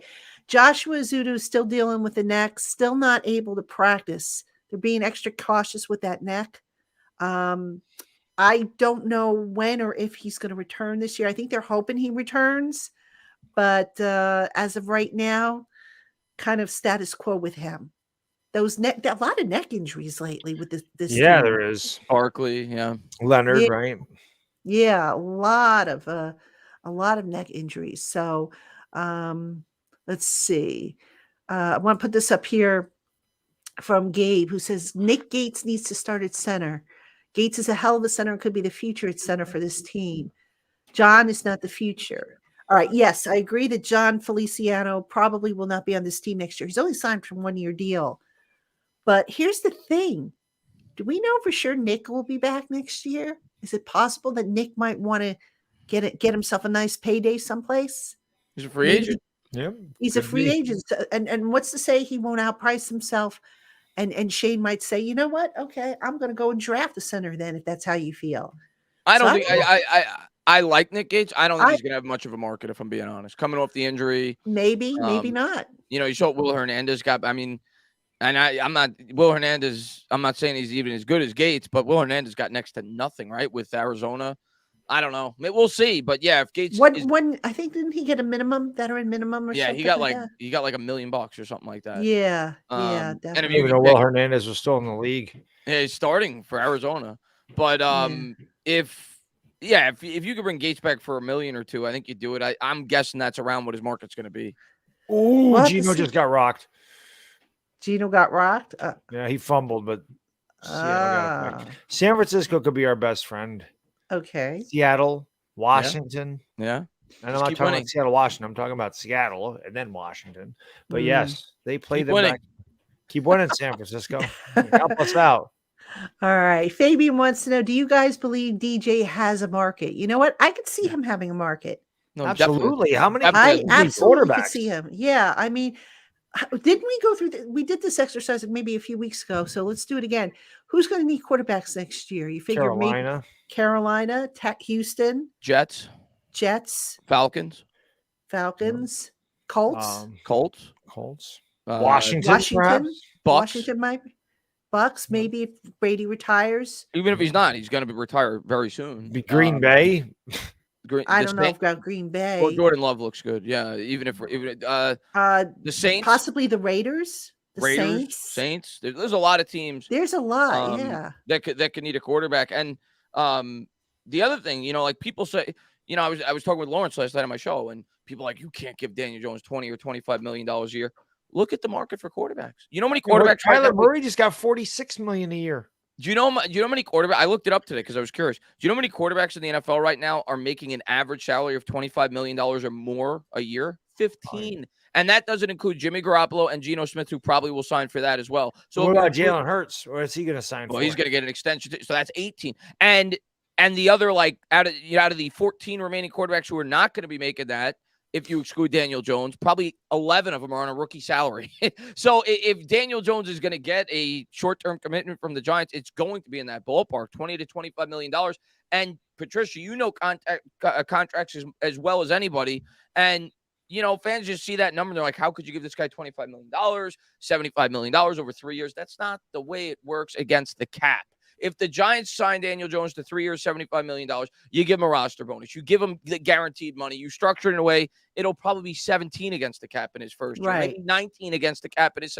Like there's a way that you could do it in a wise way that it's not going to eat up 25. And at the end of the day, if it's only going 17 or $18 million against your cap, when the cap's going to be what, like 230 next year, you're talking, 7% of your cap for a starting quarterback? Yep. Like, what are we talking about? It's not a bad deal at all. Yeah, And hey, if exactly. anybody's going to know how to work the cap, it's going to be Brandon Brown, who came from the Eagles organization, and it's going to be Joe Shane, who came from Buffalo. They're probably the two best in the NFL at the cap. Look at how Josh Allen's contract is structured. It's brilliant. It's absolutely brilliant how that contract is structured. And you know how he's going to give Jalen Hurts a ton of money, and they're going to find a way to structure that one too. Yep. And that's the one you want to study too for a long-term deal, potentially for, assuming that Hurts gets done before Jones gets done. But I mean, you got two. Well, he has to, right? Hurts is next year is his last year. They don't get a fifth-year option because he was a second-round pick. So next year, he'd be a free agent after 2023. I think he's going to get extended this year. I do He's too. doing the MVP. He's getting extended this year. Yeah, absolutely. And I'm going to be so happy when he does. By the way, I'm going to be. I know he's played well. He's very good. He has exactly what Dak had with Dallas, though. I can't wait till he gets $50 million a year with the Philadelphia Eagles. I'm going to be very happy when that happens. Oh, you think that's going to kill their cap, huh? Of course, it's going to kill their cap. Not right away, because you know that how he's going to structure it in a way, but eventually, of course, it's going to kill it. I'm curious to see how he structures that deal. Oh, he's going to backload it. Maybe, but there, like I say, look at how Josh Allen's deal is structured with the guaranteed money. It's brilliant. It's absolutely brilliant. I sit there and I look at some of the contracts that Buffalo players have gotten, and I sit there and I say, why couldn't the Giants do that with some of their big ticket free agent signings? We didn't have the guy to do it. It just blew my mind. It blew my mind. And, supposedly Kevin Abrams was involved with the cap stuff, and he came from the NFL Management Council. So if anybody would know that's the ins and out, he would. Although I don't know, was he necessarily doing those deals, or was somebody else doing them at that point? I don't know. But if they had done some of these creative tactics that Buffalo did and that Philadelphia did, they wouldn't be in cap hell today. I really believe that. Yeah, I agree. I don't think Hurts is trash. I see amazing guys. He's certainly not trash. Hurts has been a lot of he's good. I just don't think he's $50 million good. But I'm a guy that thinks there's only about 4 or 5 quarterbacks that are $50 million good. I think he's in a perfect situation. If you have to start paying him 2-3 years down the line, similar to what you're seeing with Dak this year, because he doesn't have ideal circumstances he's had his entire career because he's starting to get paid. Look at Dak's numbers this year, by the way. He's not playing good. He's having his worst. He might be having his worst year of his career. He's got 9 interceptions, and he's only played like half of a season because of the injury. So that's what I do think will happen to Hurts. You will see regression once he starts losing pieces due to his contract, but he's certainly not trash. He's playing very well. He's playing excellent this year. And by the way, I'm pretty sure Dallas is going to cut Zeke. I'd be shocked if they don't cut Zeke. Not next year, certainly the year after that. Yeah. All right. Fabian wants to know what happens if he, and I'm assuming he is Daniel Jones, walks. Got Tyrod Taylor to kind of fill in the gap there. Because again, depending on where the Giants draft, a lot of people, they asked me about where, who are the Giants going to take in the first round. Guys, we can't answer that until we know where they're going to be drafting. If they make the playoffs, I believe the lowest they can draft, and Tainah, correct me if I'm wrong, maybe you have this on your screen or not. Isn't it like 19 or 20? I'll tell you right now, 14 teams make the playoffs. So 14, it would be I think it'd be 19th, like you just Yeah, said. 19. Yeah. That's the lowest. Yeah. So they're You picking know? 20. They're going to be picking about 20 if they make the playoffs. Right. And they get So- eliminated in the first round. So you're not going to go, and you're not going to unless you just trade everything away to get a Which would quarterback, be ridiculous. which would be right. You have too many other needs. So you build up the team. You let Tyrod Taylor roll if you need to. You get another guy in here, and then you just kind of then maybe the following year, then you go and you make a blockbuster deal. But don't Right. make the same Then don't if- make if the Jones same walks- mistake that the Giants made with Jones. You know, when they drafted Jones, they didn't have a complete team around him. They didn't really have an offensive line. Didn't have They any didn't team. really have good receivers. They had a running game. That was about it. Don't make that same mistake if you have to go out and get another quarterback. I'm going to just answer what foolish. I'm going to answer, by the way, what Lorenzo had to say. He says Dak has never lost against the Giants, bro. LOL. First off, he has. He got swept against the Giants his rookie year, where the Giants were the last time the Giants made the playoffs in 2016. And secondly, that's not an accomplishment. Everybody has swept the Giants from 2017 until 2020, 2021. And Dak Prescott this year, I don't know if you looked at the numbers. Dak Prescott this year in 8 games has 9 interceptions. He has 14 touchdowns and 9 interceptions. He has the same QB rating as Daniel Jones with a twice as good supporting cast. Daniel Jones would kill people to have CeeDee Lamb as one of his options in the pass game. He would kill people to have Dalton Schultz as one of his options in the pass game. He would kill people to have Michael Gallup as one of his options in the pass game. He would destroy people to have the Dallas Cowboys offensive line in comparison to the line that he has provided to him. Dak Prescott is not playing good football this year. Don't care what his record is against the Giants. Everybody's record against the Giants is 1,000% over the last 4 or 5 years. We've been the worst team in football. And again, it's not just Dak Prescott. Dallas has another unit. It's called the defense. Yeah. If you know about it, maybe you're just jumped on the bandwagon because they're good. I know a lot of Cowboys fans or Fairweather fans don't understand football. Defense in Dallas is pretty good. Maybe you watch the game, you'd understand. They win a lot of the games because they play good defense. So, yeah, it doesn't hurt to have a combination of Ezekiel Elliott and Tony Pollard in the backfield either. Yeah. So, yeah, Yeah, it's a pretty definitely. good team. And a lot of Dallas fans don't like Dak Prescott. Yeah. I didn't say anything about DJ being better than Dak. I just said Dak's regressed because he's gotten paid a lot, Lorenzo. But to be honest with you, he might be. Ooh. He might be. I don't think Dak's very good. I've never thought Dak was very good. I've never thought Dak was that great in a either. golden situation his entire career, and he put up stats because of it. But am I crazy to think that Daniel – because people just look at stats. So then they say there's no way. If all things were equal, do I think Daniel Jones, especially at this stage in his career at 25, could be as good or at least close to as good as Dak Prescott in an equal – no, I don't think that's crazy. They have the same numbers this year, and Dak's situation is 10 times as good as Daniel Jones's is. Matter of fact, Daniel Jones probably has better numbers. He has four interceptions, and he's played 5 more games. Dak has 5 more interceptions. He only played 8 games this year. Is that crazy? I don't think it is crazy to think Daniel Jones is as good as Dak Prescott at this point. No, I don't think. They're at least in the same tier. I think that's fair to say. Definitely fair to say. All right. NY Giants. It kills me to say this, but I'm starting to join the let Barkley go train. It doesn't make sense to pay him. I think Joe Shane knows it's not efficient to win. Actually, there's more to that, I think. I don't know. I mean, not efficient to win. Okay, that was the end of that. Here's the thing. I think I know why you're saying that, because Barkley has struggled the last, few weeks, but his blocking has been garbage. Let's be fair here. Now, I did an article over on Giants Country. I think the Giants are going to look to sign Barkley to an extension.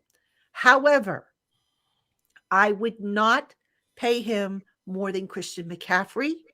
No. And as a matter of fact, you look at what the franchise tag number is, and Joe Corey on his podcast actually said the franchise tag for running backs is going to be lower than what over the cap is projected.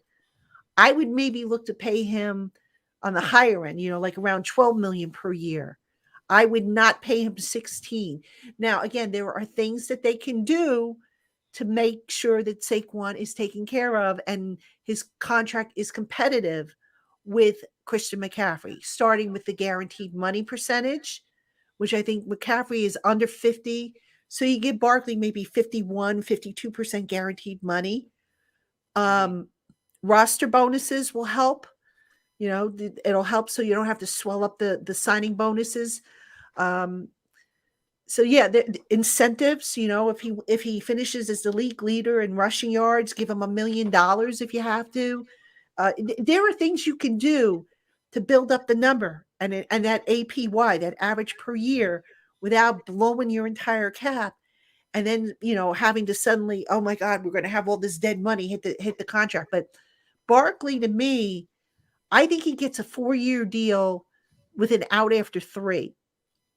And it's going to be, there's going to be incentives in there. And if I'm Barkley's agent and I can get more guaranteed money, a higher percentage than what McCaffrey got, I'd take that.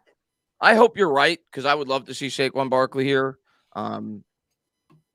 I'm starting to side with, I don't know if he's going to be.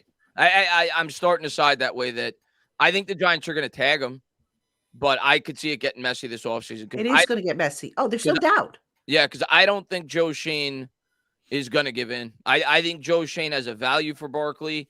And as much as I love Barkley, as much as of a difference maker I think he can be for a football team, I don't think Joe Schoen's going to give him near what he wants. And if you're Barkley, you have to swing for the fences. This is your one opportunity. And here's the other thing we don't really talk about: the agent history with negotiating with the Giants. Yeah. Like Drew Rosenhaus, we know, has a good history of negotiating with the Giants. Doesn't matter if it's Dave Gettleman, Jerry Reese, whoever.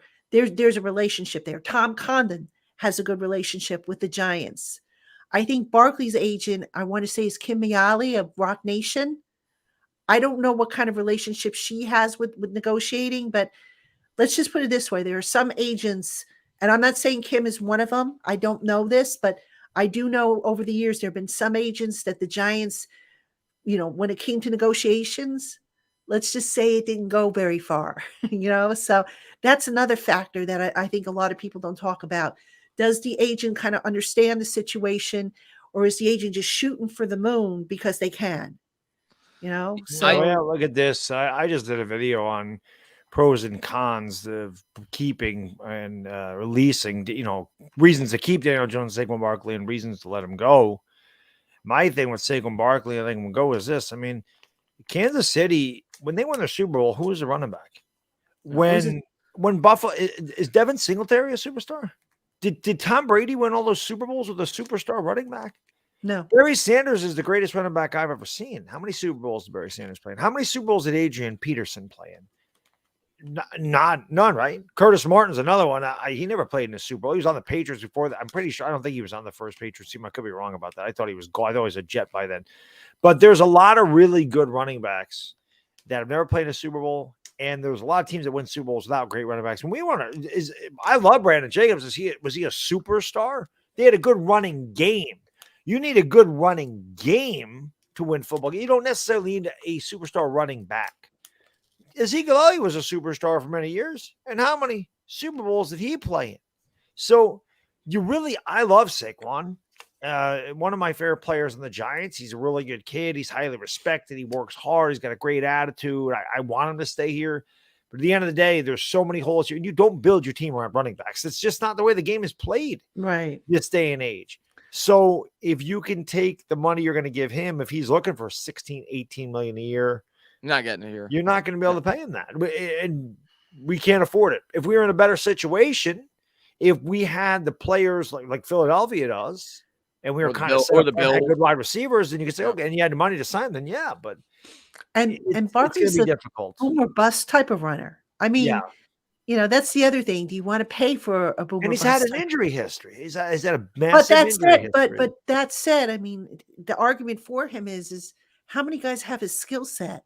Yeah, that was the whole thing. He's one of the best. But the other thing with Barkley that maybe actually end up playing in the Giants' favor, and we'll see, he may end up when he really measures out the entire landscape, he may end up saying, let me play on the franchise tag for a year. Because when you look at everything, there's a lot of good running backs in this year's draft class, but even worse for Barkley, the free agency class this year for running backs is loaded.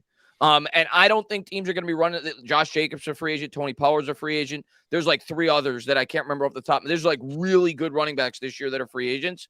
Mm-hmm. I don't think teams are going to be pounding the table to pay Saquon Barkley $15 million a year, especially seeing how he regressed a bit and played down the stretch. Now we'll see how he plays over these final 4 games. And I'm not blaming that on him, by the way. That's a good point. I think the offensive line has definitely hurt him. Obviously, the 35 carry performance didn't do him any favors.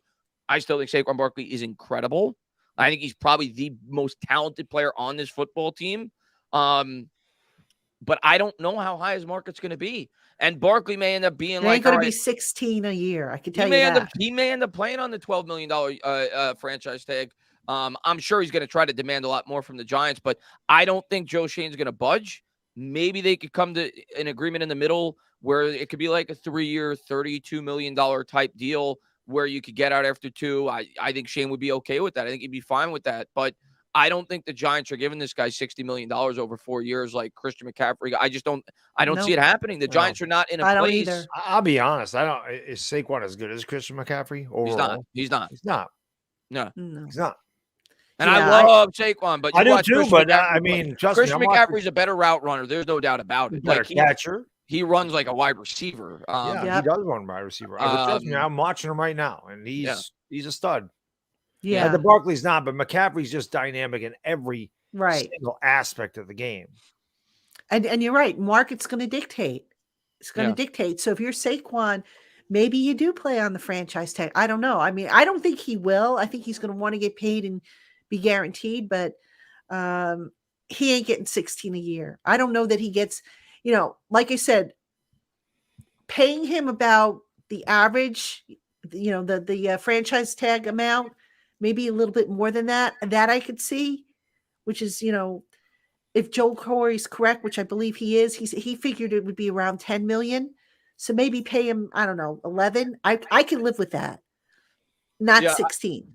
Not 16. I see Brandon Swan. And listen, as a runner, I think Barkley's just as good as McCaffrey. But in terms of an all-around, like as a pass catcher, I don't think he's close. Yeah, I'm saying overall. I'm not talking about running. Christian McCaffrey, overall player. Christian McCaffrey's as good as a receiver in terms of running routes. When you watch him, the way that he makes cuts on his routes and everything else. But Barkley's incredibly valuable. And I'm sure a team, if he hit the open market, if it was a normal running back free agency period, would be willing to give him at least $13, $14 million a year over a 4-year deal.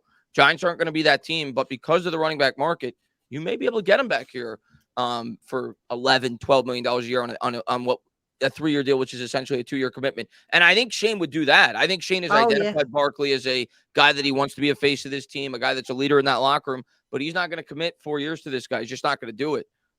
With his injury history and the position you can't commit 4 years because what's Barkley now? 26. Yeah, and the injury history, running back. 4 years would put him at 30. It's not going to happen. I wouldn't do that. It's not going to happen.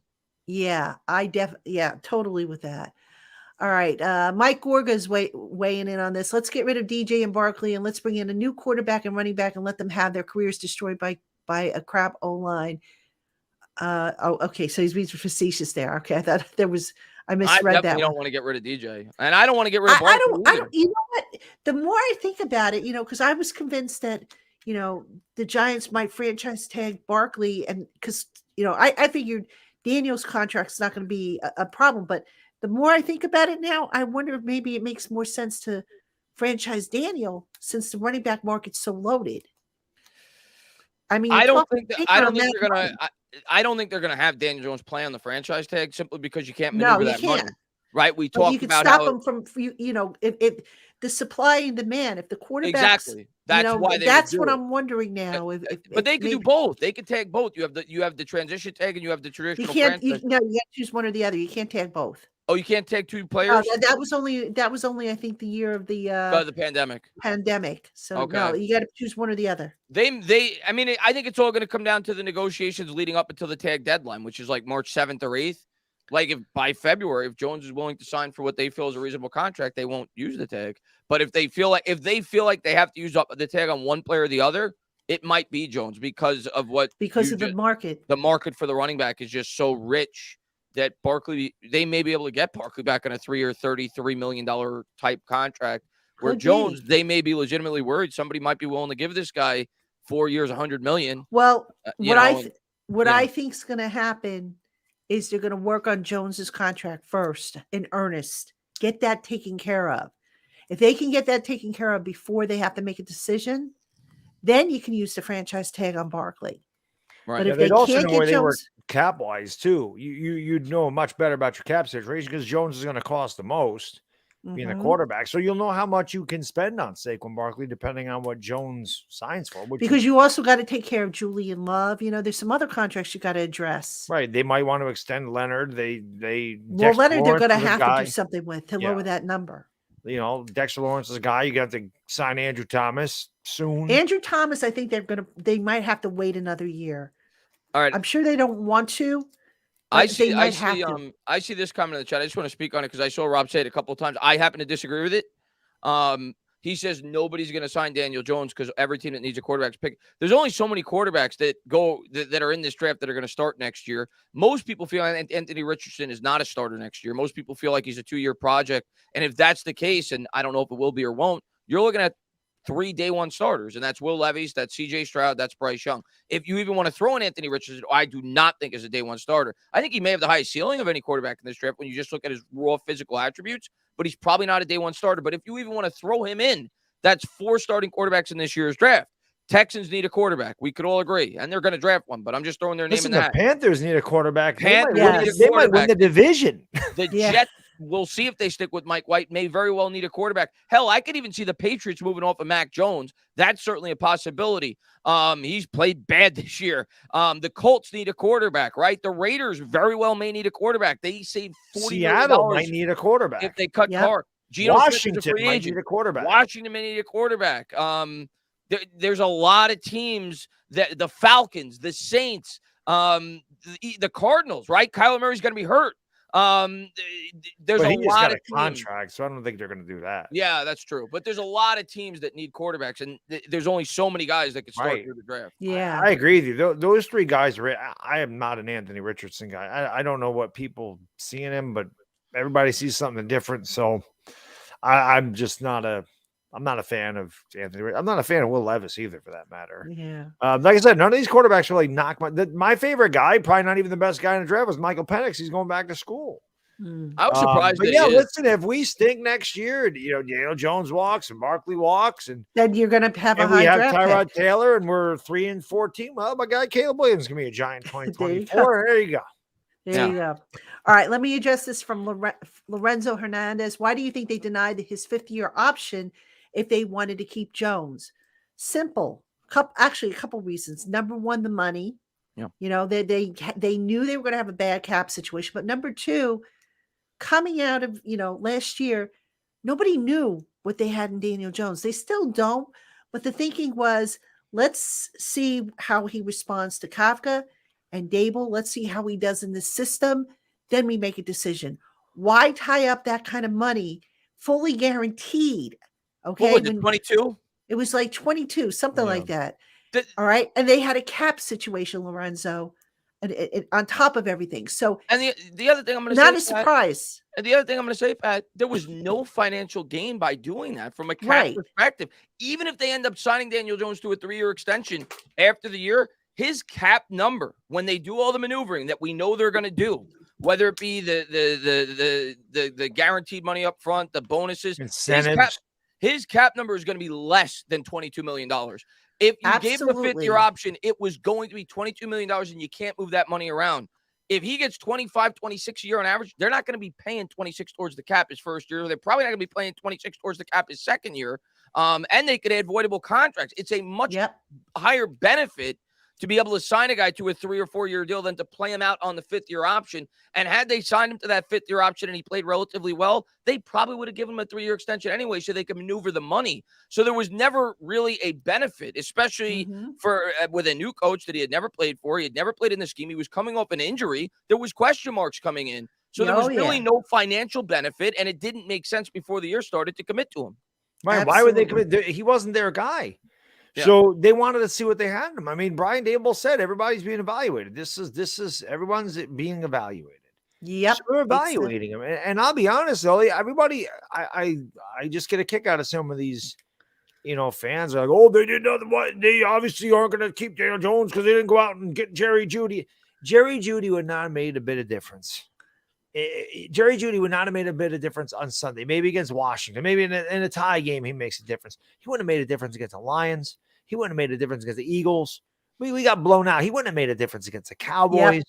So my thinking is the fact that he didn't mortgage future picks tells me there's a good chance Daniel Jones comes back here because they want to build around Daniel Jones. And why would you give up a second-round pick for a guy that's, has not had a great NFL career? He's had a ton of drops, and he'd be a free agent in a couple of years. So why not just draft a wide receiver? That was my thinking. You have 11 draft picks. Obviously, I think that spoke more highly that they wanted to keep Daniel Jones than not, was the fact that they kept their draft picks and didn't panic and go, we got to go out and get Jerry Jeudy, because they know. Right. They know they might have been 7-2 or 6-1 at the time. I forgot what our record was when the trade deadline hit.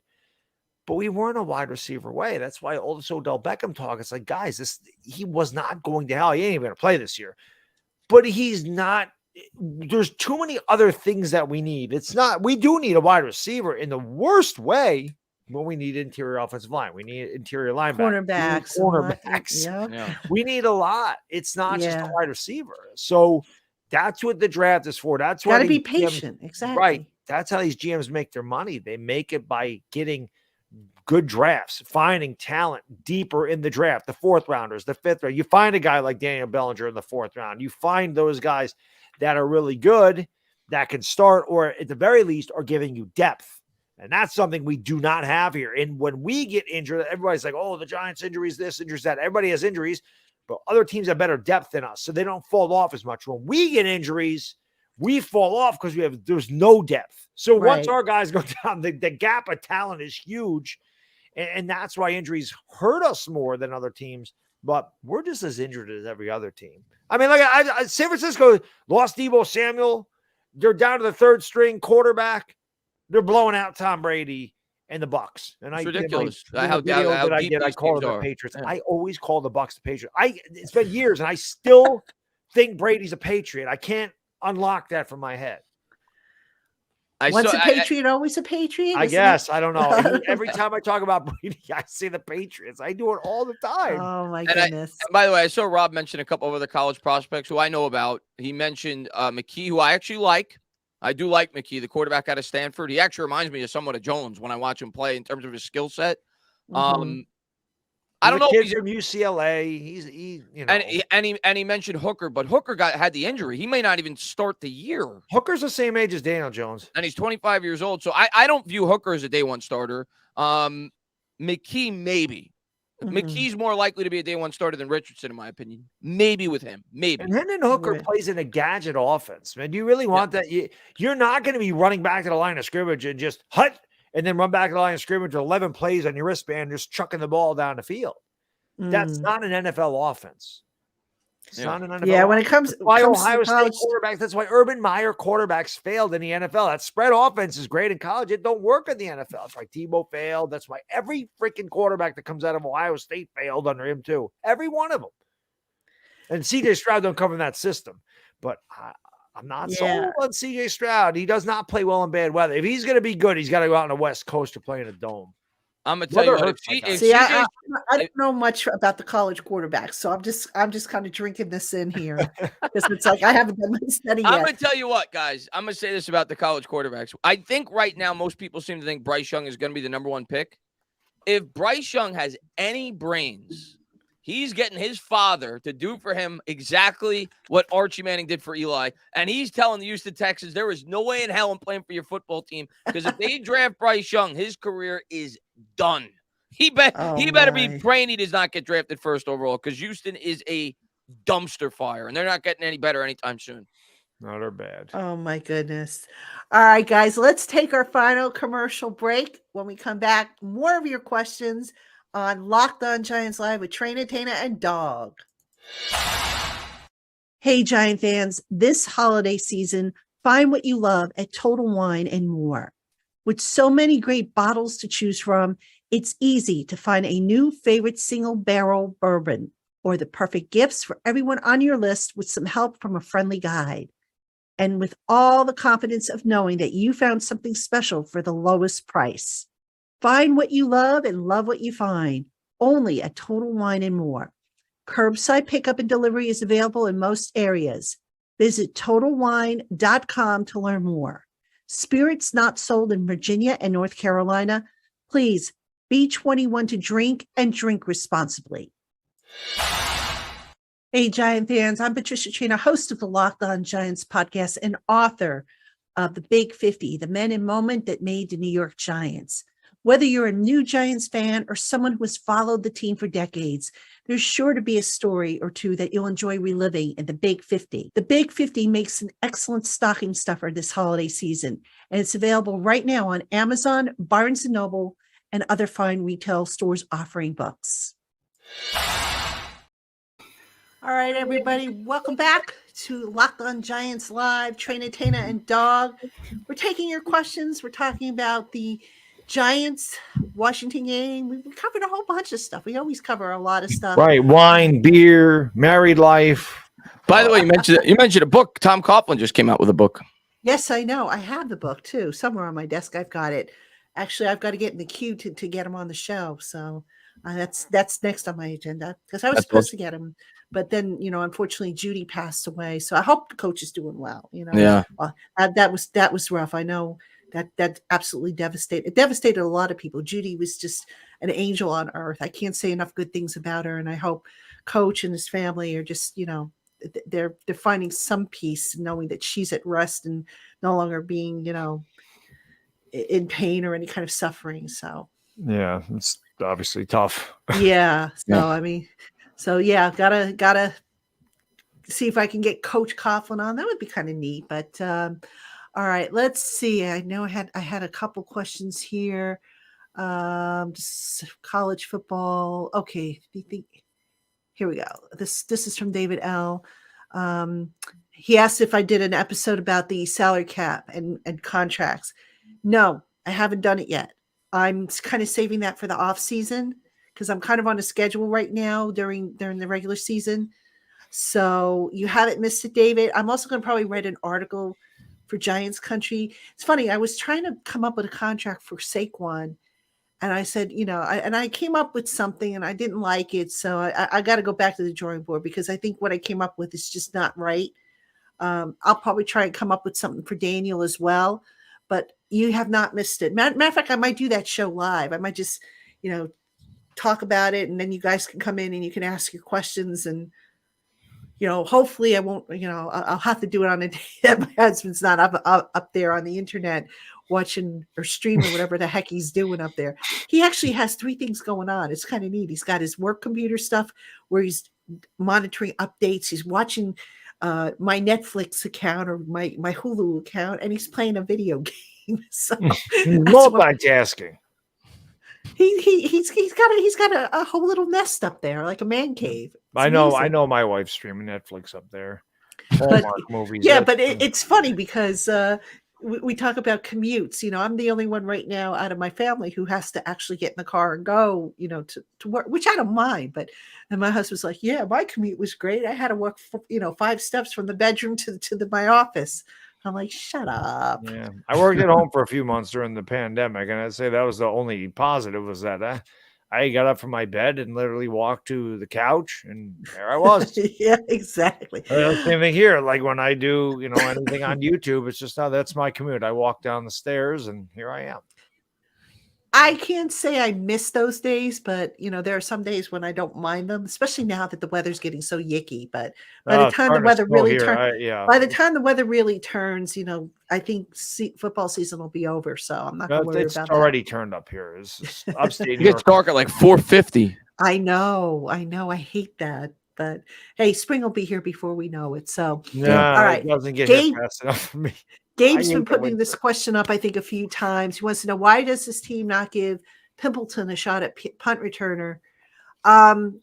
He's obviously not ready because if they're going to bring him up, it's going to be for more than just as a punt returner. There's going to be other roles that he needs to play. So he's not ready. That's why they signed this other kid, Mickens, who has experience. Now, I don't know if Richie James is going to play on Sunday, but I have a feeling I wouldn't be surprised if Mickens is elevated. He's done it. Thomas McGahee was asked about Mickens and what he likes about him. My gut feeling is that you're going to see Mickens before you see Pimpleton. So it's a matter of him just not being ready. And before anybody asks, we're not allowed to see the full practices. So I couldn't even tell you where he's deficient. I could only, the practice that we get to see is basically warm-ups and maybe some special teams and maybe some individual drills, but you don't get to see the team stuff. So I can't even say, the guy's got good vision or he's got this or he's got that, because we don't get to see that during the regular season. So that's the answer there. So, all right. Thanks for your patience, Gabe. I think that's the thing with Pimpleton, though. I think you hit it on the head is because people have been asking about him now for about 3 or 4 weeks. I think you got to realize that this team is so decimated by injuries. They can't really afford the luxury to have a guy come up here just to be able to return punts that's not capable of doing other things. Right. And I think that's the reason. I think they say to themselves, we can't afford to use one of our 53 spots on a guy that is just going to return punts and can't do anything else. That's why Pimpleton hasn't been called up, because he's not ready to be a wide receiver in the NFL. Yep, absolutely. All right. Paul Kuhn, Dable and Shane haven't been discussing about DJ as Barkley. Why? Why be so open about re-signing Barkley and not Jones? Any indication of their intentions? I don't recall them being open about their, about them saying that, we're going to sign Barkley and not Jones. I think that kind of came out that, through media reports that they had a conversation with Barkley, who, as I mentioned, his contract's going to be a little bit more complicated, I think, than Daniel Jones's, which could be why they're starting to get a jump on that now. For all we know, maybe they did have a conversation, a preliminary talk, since then with Jones's rep. I don't know.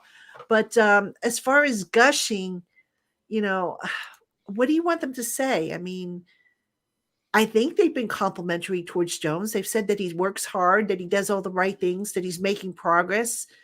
What exactly are you looking for them to say that's different from what they've been saying about Barkley?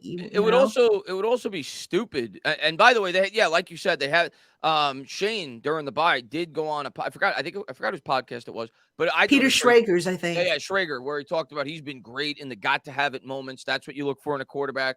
So he has said some complimentary things about him. But as a GM, you got to think about it from a negotiation standpoint. Right. You'd be stupid to gas up your players. You're as much as you may want these guys to come back. I'm sure you have a market for each player. You also don't want to drive up the price. You don't want to drive up the market.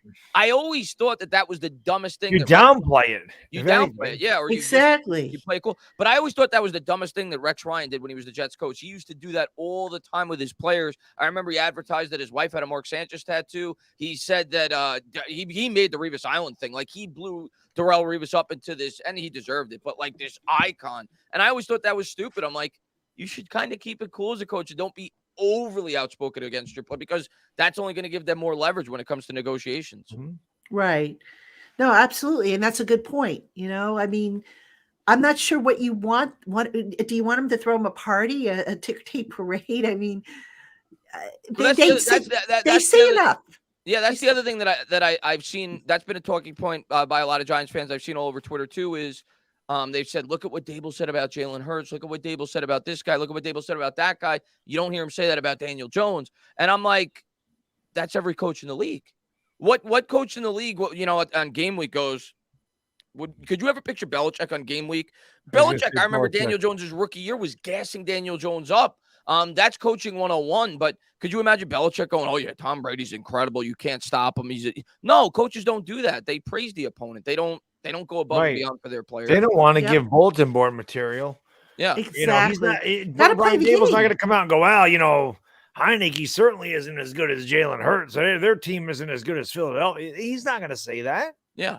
He's not going to play the game. He's going to say, hey, this is a tough team we're playing. No, Heineke's played great. Heineke's done really good things. He's dangerous. Of course they're going to say that. Yeah. Yeah. I mean, that's part of being a coach. And by the same token, hard playing a game. Yep. And on the other side, you hear it about our players every week. The opposing coaches say, "Yeah, Daniel Jones, he's dangerous." I mean, we you see. So that's just the game of coaching, and the coaches and the GM shouldn't be gassing up their players. Yeah, yeah. I mean,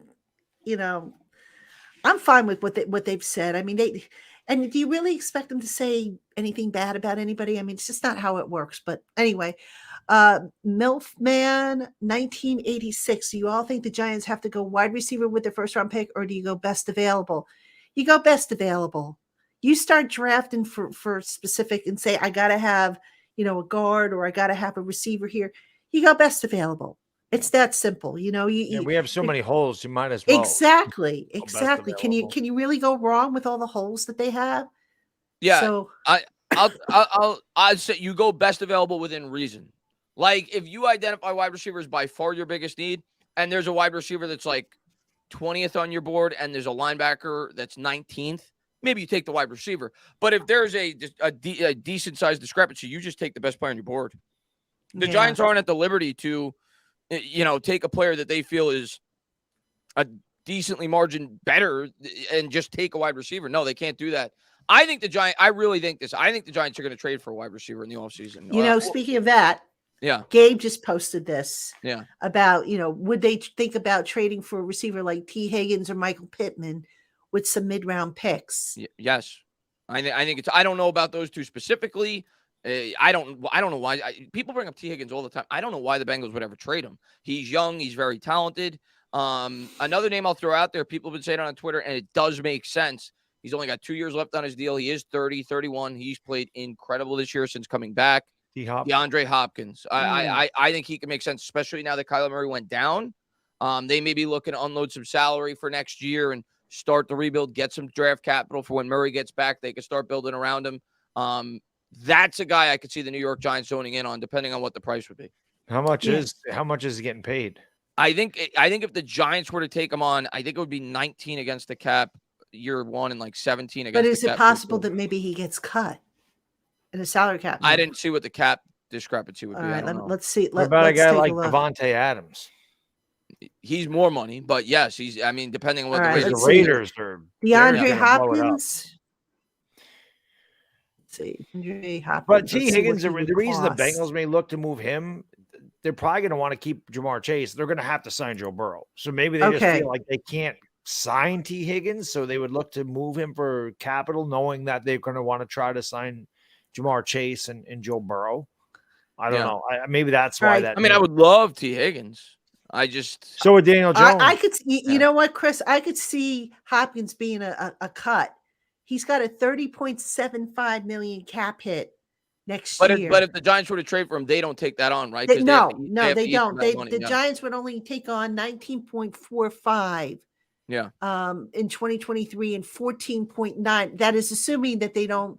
Which isn't bad. That's and there's no guaranteed salary there. So a number one. I wouldn't be surprised if Hopkins is cut. And who was the other one? Devontae Adams. I know he makes a little more, but let's see what he's in. Well, in essence, we would be paying DeAndre Hopkins what we would pay Kenny Golladay if we let Kenny Galladay's contract go through. All right, Adams. Ooh, wow, he gets a lot. Holy smokes! So like Adams, 2023, he's got a $6 million base salary. 2024, 16.8.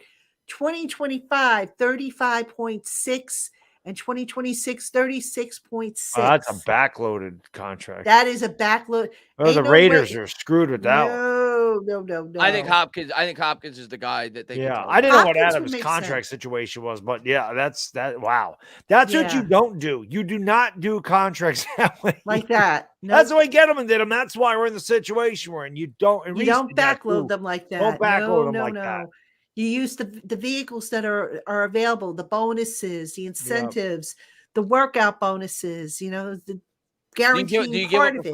Do you give up a first? I think it's going to take a first to get Hopkins because Claypool took a second. If they don't cut him. But I don't think they will because I think they'll think they'll be able to get something for him. Well, they might, but see if teams know that they're looking to unload him, they might wait him out. Yeah, maybe you don't have to give up a first because of that, because they lose leverage. Maybe you have to give up a second. But would you be willing to give up this year's first round pick to get DeAndre Hopkins? Say we're picking 20. It would depend where we're picking. 20. Yep. Well, if the Giants really want a wide receiver and they don't feel like any of those guys, the Addisons or the Johnsons are going to fall, then or the Jalen Hyatts, if they don't think they're going to fall to 20 and those are the guys they want, then why not? The Eagles gave away a first round pick for A.J. Brown. Because they probably figured A.J. Brown's better than any receiver we're going to take in the first round. So maybe the Giants view it that way. And they could always draft a wide receiver later in the draft. Anyway, if that's what they wanted to do, not to mention if Hopkins is done in 2 years, maybe Daniel Jones will be done in 2 years too. Who knows? You'd have DeAndre Hopkins there for 2 years, and if you're going to give Daniel Jones a 3-year deal, and they're both done after 2 years, you could say, okay, we tried, and it didn't work, and now they're both gone. And you start over. I mean, I would prefer not to have to give up a first-round pick, but I'm just saying, would you be willing to do it? Because that might be what the asking price is. Yeah. Well, let me ask you this, because somebody posted draft, and I'm not against that, but you draft these guys, and now all of a sudden you get into a position where you have clusters of guys who you have to, when they come up for contract renewals, you have clusters now all of a sudden. So, for example, you're going to have Dexter and let's see, Dexter. Thomas, right? Yeah, you're going to have groups of guys that are probably going to get big money. So, is it almost better to stagger it a little bit, or you just take them and you let the chips fall where they may? It's a good question. That's what Joe Shane has to figure out. That's why he gets paid the big bucks. That might be a question that at the end of the year, if I can get it in, I might ask him about that. But that's been a common practice in the NFL in recent years, though. Teams have been willing to give up first-round picks for established wide receivers. We saw the Bills do it with Stephon Diggs. We saw the Eagles do it with A.J. Brown. We've seen the Cowboys do it with Amari Cooper. We saw the Cardinals do it to get Hopkins. So teams have been willing to give up. I thought they only gave up a second. They did because Houston was stupid. But yeah, I remember. I'm like, what? Yeah, but teams have been willing to give up premium draft capital to get a lot of these high-end wide receivers in recent years. Yeah. All right. So this is a nice little thing. Sign Chris Patty and the dog to multi-year deals. I'll take it. As long as I don't have to see the field, I'm good. I'll take it. You think Kadarius Toney pulled hamstrings? I don't even know it. I'd be pulling out there. Oh, come on. You're probably in better shape than everybody in this room. No offense, Chris. That's okay. None taken. He's built like a lunatic. Yeah, we see those workout videos that you're posting over there. Yeah. Speaking of working out, San Fran just scored again. 14-3. Nice. There we go. All right, guys, you want to do predictions? Do I want to do it? Usually I'm the one that has to remind you to do the predictions because you try to sneak out of here without giving one. I couldn't sneak out because somebody actually in the chat said, what's your predictions? I'm like, all right, we'll get to them. Since you asked, we'll do predictions.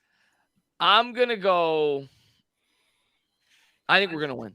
I really do. And maybe it's the fan of me that's getting convinced from these Saquon Barkley videos and what Jihad wore. Like, I just feel this team is confident going in. I feel like we match up relatively well with Washington. We should have beat them by double digits the first time around. John Feliciano, you better not commit another penalty like that if you play. Or Chris will come through the TV and strangle you. Yeah, but I really think the pass rush is going to get home. They were successful the first time around against Washington. Now that we have Leonard Williams hopefully back in the lineup, it looks like he's going to be. So I think we're going to win. I think it's going to be very close, though. I think it's going to be like whoever wins this game, I think it's going to be very close. I don't think it's going to be a blowout either way. And I recognize Washington certainly has the advantage because they haven't played in 2 weeks. They're coming off the bye. So I completely understand why we're underdogs in this game. I think it's 4.5 points. I'm going to have us winning. I'm going to have us winning. It's going to be ugly. It's 19-17. Like, it's going to be a really low-scoring, disgusting, gritty win for the Giants. 19-17 Giants. Wow. Yeah. I like that. Yeah, I it's funny that's your final score because mine was going to be right in that ballpark. But yeah, I also feel like we're winning this game. And again, maybe this is the fan of me. Maybe it's me thinking with my heart and not my head. Maybe it's me just wanting this game, wanting to get back into the playoffs, wanting to see, even if we get blown out. People say to me, why do you want to make the playoffs get blown out? Well, the Eagles made the playoffs last year and got blown out. They were down 31-0 going to the fourth quarter. How did they respond this year? Yeah. You get that experience. The players get that experience. The players get to feel what it's like to be in the postseason. Then they get to feel what it's like to get hurt when they get knocked out of the postseason. How it was in 85, the same scenario. Every team does it. The Bears in 84 got killed by the 49, and then they won the Super Bowl. The Giants Giants got in killed by the Bears in 2005 85. They got won the Super Bowl. embarrassed. Eli Manning, his first playoff game, got Right. embarrassed. They got beat 23-0, but the experience goes a long way. Yeah. And again, that's not something you measure on Madden ratings and everything else. I want to win. So maybe it is. Maybe it's just a fan in me that says, I feel like they're going to win. And like Chris said, it's ugly. These two teams play ugly football, and that's the way they want to play it. This is not the high-flying aerial attack. This is an old-school type of game. This is the way they used to play in the 80s, where it was run the ball down your throat, hit really hard-hitting football, short, safe passes, get to the quarterback, win the turnover battle. I do think Azeez Ojulari and Kayvon Thibodeau are going to get to Heineke, and I do think that Heineke is going to make some mistakes. We have to capitalize on them. We're going to win an ugly game. Chris said 1917. It's funny because I'm like, oh my God, he's going to say my score, because I was thinking 1916 Giants. And so I'm going to stick with that. 1916 Giants. You got to stick with what you can't let me change your score. That was just funny. I'm like, oh my God, he's going to say my score. So 1916 Giants. I think, all right. In yesterday's crossover show, I picked the Giants to win.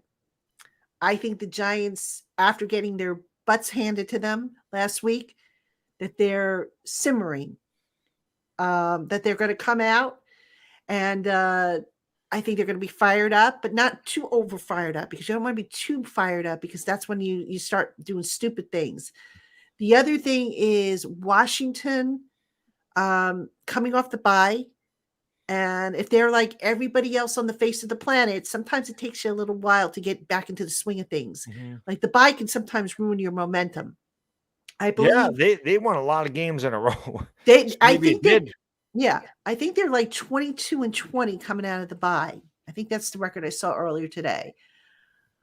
I'm going to go a little different though with the score. I'm going to say the Giants get 20. I'm going to go 24. 24-20, I think is what I said on the crossover show. I could go with that. I could see that. I think it's going to be a tad more. And I think, look, the Giants know what's at stake. I think, we'll see the return of Saquon Barkley, the Saquon Barkley that we saw in the beginning of the year. The workload, there's not going to be any restriction on his workload. I'm excited to see Azeez Ojulari and Kayvon Thibodeau and Leonard Williams. I think I saw somebody said this is the first time all year that all three would be in the lineup at the same time. Well, no, last time when they played Washington, they were all in the lineup. All right, the second time then. Yeah. So, I think if the Giants play a clean game, a disciplined game, I think, I don't know if Adori's going to be back. If Adori's back, that's a bonus, and that will further reinforce my belief that they can win. But I think it's going to be, I think the Giants are going to pull this one out. I'm feeling good about it. Me too.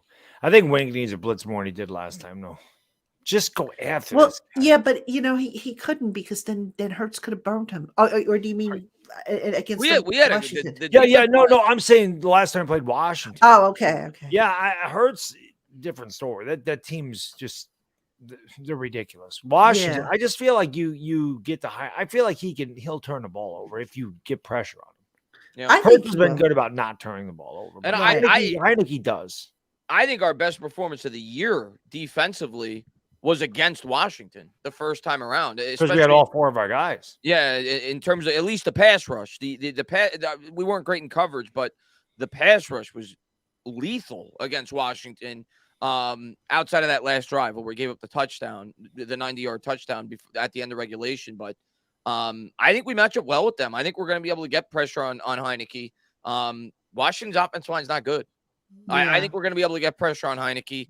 And I do think we may be able to create a couple of turnovers like Bad Dog was saying, which we were able to do the first time. You had the forced fumble where we got it on the 20 and scored. So I think we got a good chance in this game. I really do. I know a lot of fans after last week are going to think this team's dead. I don't think we're dead. I think we'll respond. It's going to be close. We could definitely lose, but it's going to be a very competitive game. I think it could go either way. But I think the Giants are going to eke one out. I think the main reason why they're is going to be because of that pass rush. I think we're going to create some turnovers. Well, let me ask you this, guys. What's your key matchup in this game? Is it Thibodeau versus, I think he would go up against Leno, right?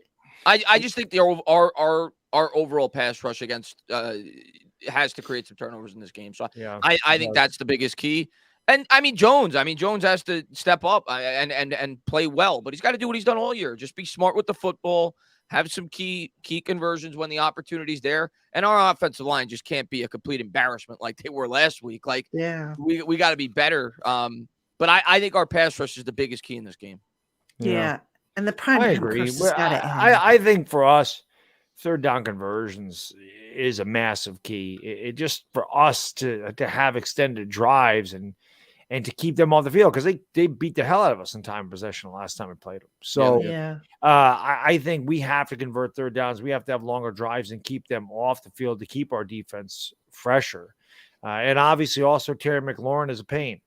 He's really good, and whoever is guarding him has to do a better job this time around. But that's why I think you got to bring pressure to Heinicke. I don't think you can allow Heinicke to sit back there and locate Terry McLaurin. I think you got to make him get rid of the ball because he's inaccurate when he's under pressure. He's not great against the blitz. You know, other quarterbacks you played are, but I don't think he is.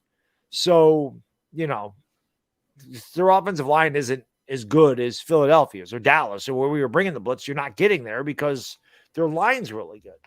But I think you can get there against Washington. I think you should go do it early. I think you should set a tone or at least show blitz and back out of it. But do something to get some pressure on that guy. And if you can find a way to get pressure with your front four or your whatever, that's obviously a bonus. But I'd bring that. I would bring that heat early to Heinicke. I think I said that the last time we played him. Why not? See how they respond. And the other guy I think you got to worry about in this game that I thought played really well against the Giants the first time, and then I thought Washington did a disservice by getting away from him, is Brian Robinson. I worry about him. I thought Washington didn't use him enough as that game wore along. I worry about him because he's definitely a guy that could set the tone and really take over a football game. So Giants got to do a better job, hopefully with Leo back in the lineup as opposed to last week. We do a better job bottling them up this week. But I worry about that. And they, like Bad Dog said, the first time around, they killed us in the time of possession. And their running game early on had a lot to do with that. Mm-hmm. Mistake-free. That's what I want to see. Mistake-free because they have shown that they cannot overcome mistakes. We're not good enough to do that. Yeah. I mean, and look, if God forbid this team loses, again, they're not necessarily out of the playoff hunt, but they're going to have I think they lose control of their destiny, if I'm not mistaken. We're on life support if we lose. I mean, right now they still have their destiny in their hands, but actually, I take that back. Actually, we still would if Seattle loses this game, which they're down 14-3 at halftime. We still would because we'd be a half game ahead of them. And we'd be a full game ahead of Detroit still. Yeah, but it would be looking real murky. Yeah, it would not. Let's just win this game, then we don't have to. Yeah, it'd be looking real murky if we lost this game. That looks really good if we win this game. If this team doesn't win on Sunday, oh boy! We're not. Twitter's going to be ugly. We're not going to the playoffs. I'm telling you right now. If we lose on Sunday, we're not going to the playoffs. I think you're right. I'm not going to give up hope. Like there's still obviously a chance, but we're not going to the playoffs if we lose on Sunday. No. Yeah, I think you're right. I think it would be a long haul or a long climb. Yeah, if they lose this game. So. Well, fellas, we're going to find out. So you guys are doing a show Sunday afternoon, right? Yep, Sunday. So you're not doing one tonight? No, we're going to do like 2-3 o'clock, midday before the game. Probably go to about I might 5. pop on if you don't mind. I'd love to have you on. Absolutely. Okay. Love to have you on. All right. I'll send you the link in the group chat. Okay. That sounds like a plan. Even if I just stay for a little bit, I'll pop on. And you want to stay the whole time, you're always more than welcome. Just make sure you bring these with you, Patty. I have them. They're right here. I have them. Make sure I needed them for, I got to be able to see. You don't have to worry about the comments on exactly. So I could just, By the way, Patty, I'm sure obviously you know him. You cover the team. I had Lawrence Tynes on my channel last night. Yeah, I saw. Okay. He's awesome, by the way. Oh, he is. I love really Lawrence. Cool guy. I got to talk to him for about 20 minutes before we went live. And he, like Bad Dog said today on Twitter, he don't pull punches. Like he had his takes and he's not scared of what fans think about him. And he's all about DJ. I love it. He was doing that on Twitter last year. He was cracking me the hell up. Some of his tweets. But yeah, I tune in I was probably in there for a half hour, 45 minutes. And I'm just like, yeah, He don't pull. I'm like, I love it. He don't pull any punches. I He love. said, yeah, because we suck. And I was like, I'll yes. tell you a couple quick funny stories about Lawrence, who's just I love the guy. All right. I remember talking to him. Remember when Matt Dodge was his holder? Yeah. and he wasn't doing well. And I was talking to Lawrence about the holder situation. And Lawrence just flat out said, yeah, I went to the coach and I fired him. I just laughed. I'm like, you fired him? He said, yeah, I told him I didn't want him holding for me anymore. Was that before or after 2010 when he punted into Deshaun Jackson? I forget when it was, but they replaced him with, I think David Carr was on the roster at the time. And I think David Carr took over the holding. But that might have been 2008. Just the way Lawrence just came out. Yeah, I fired him. Just like matter of fact, which I thought was funny. Then I also remember I had an interview for a magazine article years ago, and I forget what the topic was, but Lawrence, it was about the team maybe. So I told Lawrence what I was looking to do. He says, okay, I'll start. And he just went right into everything. And I was like, okay, good. Lawrence knows his mind, and he's always spoken his mind. Yeah, and he's always been a great interview. He doesn't pull any punches. He doesn't BS you. Yeah. I picked that up right away. I got to show it. You just can't call him LT though around the Giants facility. You can't call him there's LT, one. period. Oh. There's one. But I'm going to show you guys. He actually just messaged me. You cannot show it on your show. Bando, you're going to laugh your ass off. I'm going to show you a message he just sent me on Twitter. Okay. But we'll show it after the show. Okay. All right. Then on that note, I got to switch back so I can see what I'm doing. All right, everybody. Want to thank y'all for coming to LockedOn Giants Live. Hopefully next week when we do this, we'll be talking about playoffs and a Giants win and dog. You'll be able to shave for the show so that Papa Guso doesn't keep giving you crap. Well, listen, whether it's this show or not, there's always gonna be shows where I don't shave, and Papa Guso always, bad dog, you need to shave, buddy. I'm like, I know, and he says the same thing. He goes, I need to shave myself. He's Italian. He understands. Any Italian guys out there, you get it. I tell my son all the time, like, buddy, you're 5. I'm like, at about 8 years, I have to teach you how to shave. I can already see it. I can already see the peach fuzz and the hair and the legs and all he got the Sicilian blood. Okay. He definitely did. Thank God he didn't get my nose. My husband doesn't shave every day either. He got my wife's nose. He got my eyes. He got my nose. He's a combination, but he definitely got her ears and her nose. And he got my eyes, my eyebrows, and my hairy face, and my calves, and my personality. And yeah, lucky. My wife is so lucky. She got 2 of me. She's so God bless her soul. We got to put her on and make sure she agrees with that statement, right? Yeah, I don't think she'd agree. Well, for what it's worth, my husband doesn't shave either every day. So, and there are days when he just it's like you don't shave every day. There's days Chris has a. Oh yeah, I'll go 5 days without shaving something. Right, that's what I am right now. 5 days. Thank God I don't have that problem. Thank God, because I can imagine what a pain in the butt that is. It hurts. That's why I like doing it, man. It does. You ever rake a sharp blade across your face? I can't say I have. I hope I never have to. So. Yeah, don't. All right, guys. Thanks so much for coming on with me. Everybody, thank you for tuning into the LockedOn Giants Live podcast. We'll be back probably on Monday morning. I don't think it's going to be too late. Excuse me. For a Sunday night show. I don't know if I'll have David Turner or not, but I'll try and have him on. If not, it'll just be me carrying it. And hopefully we'll have some good news to talk about. So until then, everybody stay safe. Have a good football weekend, and we will see you next week. Be good, guys. Later.